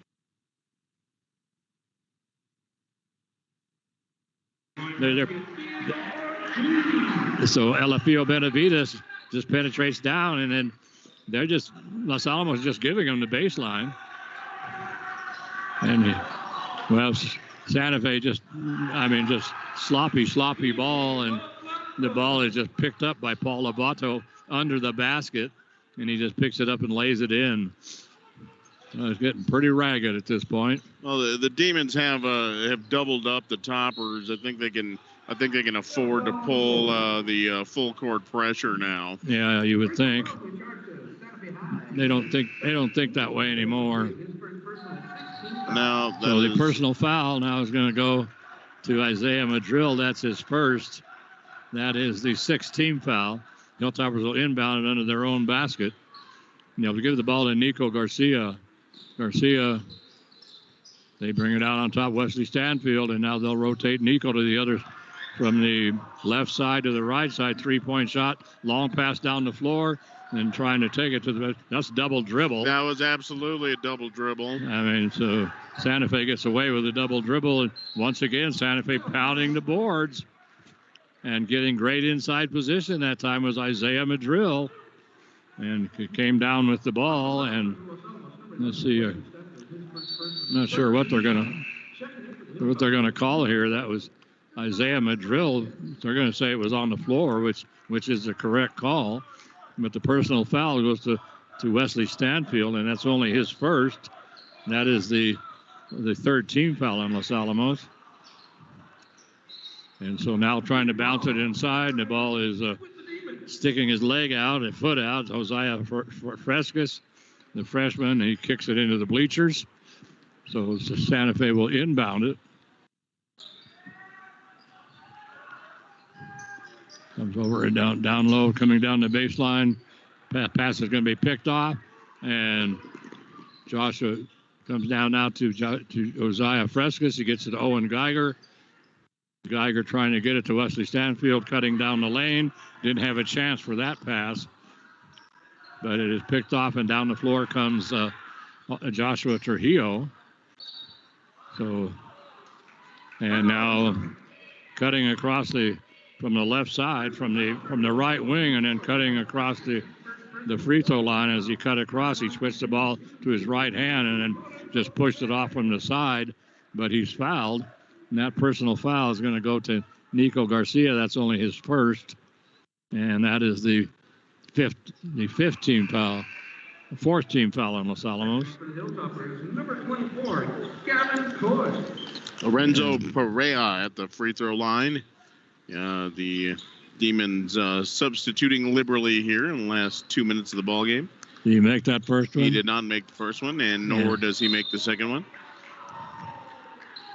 53-25 right now with 2:26 to go here in this ball game. Okay, across the timeline comes Nico Garcia. Garcia dishes it off, and a corner shot taken by Gavin Coy. That is off. Rebound pulled down by the Hilltoppers. Big battle for it inside. Finally, it's pulled away by Lorenzo Perea. Owen Geiger steals it away from him, and Owen's going to take it to the floor, take it to the hole, and he has his shot blocked by Lorenzo Perea. So he steals it from Lorenzo and takes off to the basket. So Lorenzo recovers and blocks the shot. And that's kind of been the way it's been this entire night. Just everything contested. Yeah. Even here in garbage time, Toppers aren't getting many good looks. So pass inside, trying to get it to Rick Valdez. Benito put in Rick. We need to get that foul count up. He's running out of time here. Now, he's perfectly capable of fouling out in a minute and a half, but... So Joshua Woodson gets it inside, and so gets it inside to Ricky Valdez, and Ricky is clobbered.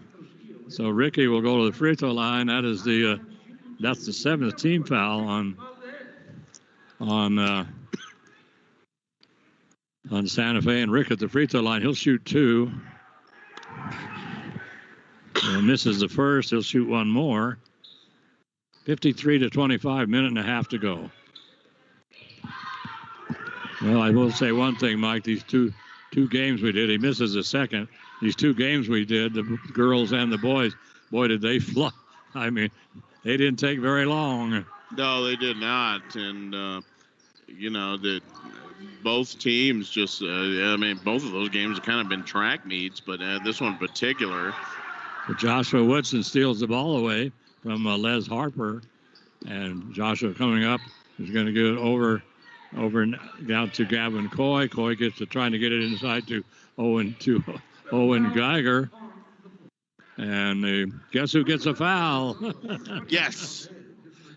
Yeah, we're kind of joking about it because Ricky plays on the JV and suits up for the Varsity, and he came in the late going in the ball game last week in St. Michael's and ended up fouling out in about 5 minutes. Yeah, that was one of the quicker foul outs I've ever seen. Didn't take him very long. Shot is missed. Owen Geiger with the rebound. We're under 45 seconds to go. Owen Geiger, shoot the ball, man. Now Joshua Woodson puts up the 3. Battle for the rebound. Ricky Valdez with the turnaround is put back. And Joshua Woodson, 3-point shot. This one also was off. Battle for it again. And winning the battle is Josiah Frescus, as he just ripped the ball out of the hands of Laz Harper and then took it to the hole. So the Hilltoppers really pounding the board with 28 seconds to go. And so Josiah Frescus now will go to the free throw line. Just a freshman, but he's going to shoot 2 and puts it in. So, all right. So 53-26. And the second one. Wow. So Josiah Frescus picks up 2 points in this ball game with 20 seconds to go. And penetrating in is Isaiah Madrill. And I don't know if Santa Fe is going to actually take the last shot. They may not. I don't think these guys get a lot of opportunity to play. They should. Somebody ought to take a shot. Yeah, they really should be Christian Herrera, but they're not going to will. shoot. No, they're going to victory formation here. So 53-27. So the Hilltoppers came up with 12 points in that quarter and only 13 for Santa Fe. So we almost won the fourth quarter. Yeah. So anyway, so that, Mike, does it. The opening round of the Capital City tournament, which should have been played at Capital High School, but somebody should have told John that. Unfortunately, and we apologize to John McHale, we may not have communicated that to him. And like I said, Capital City tournament, Capital High School makes perfect sense. Absolutely. And unfortunately, he goes across town trying to get back. And if you've ever been driving around in Santa Fe, you literally could not pick a worse time to try to go drive across town than at 5:30 in the afternoon. Yeah. So, but he made it. And again, we apologize. We may not have communicated that to him well enough. But yeah, hey, John does a great job for us. We appreciate all the effort.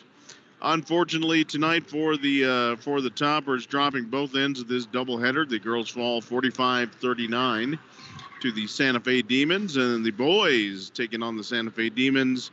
And this one, all Santa Fe High School, 53-27 here at Toby Roybal Gymnasium.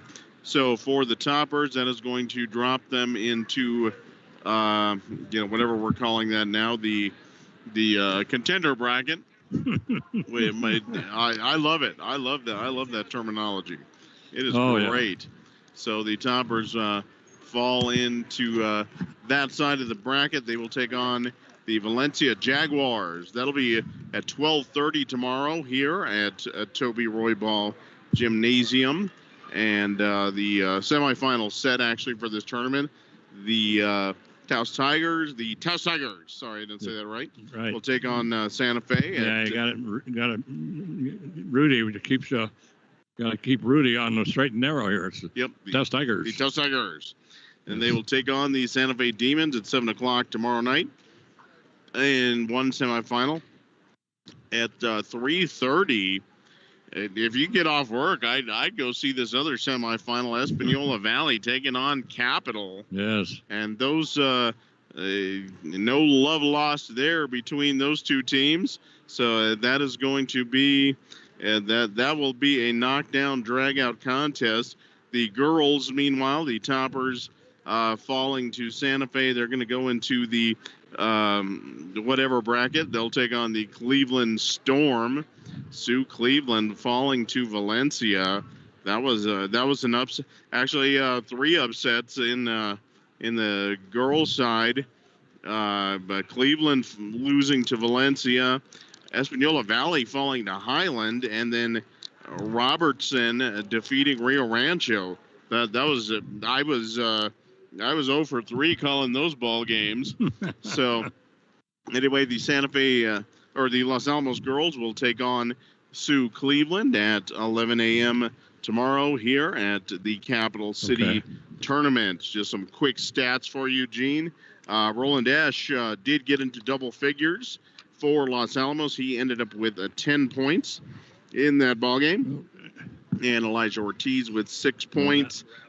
A lot of 2 points across the board for Los Alamos, and not a whole lot else to show for it. And for the Santa Fe Demons, Diego Ortiz ended up with 15 points and 9 points for Paul Lovato. And there's really not a whole lot else to say there, Gene, unfortunately. And just finally, once again, we want to thank the Los Alamos Fire Department and the Los Alamos Police Department, our main sponsors here for Topper Sports. here on the Los Alamos Daily Post YouTube channel.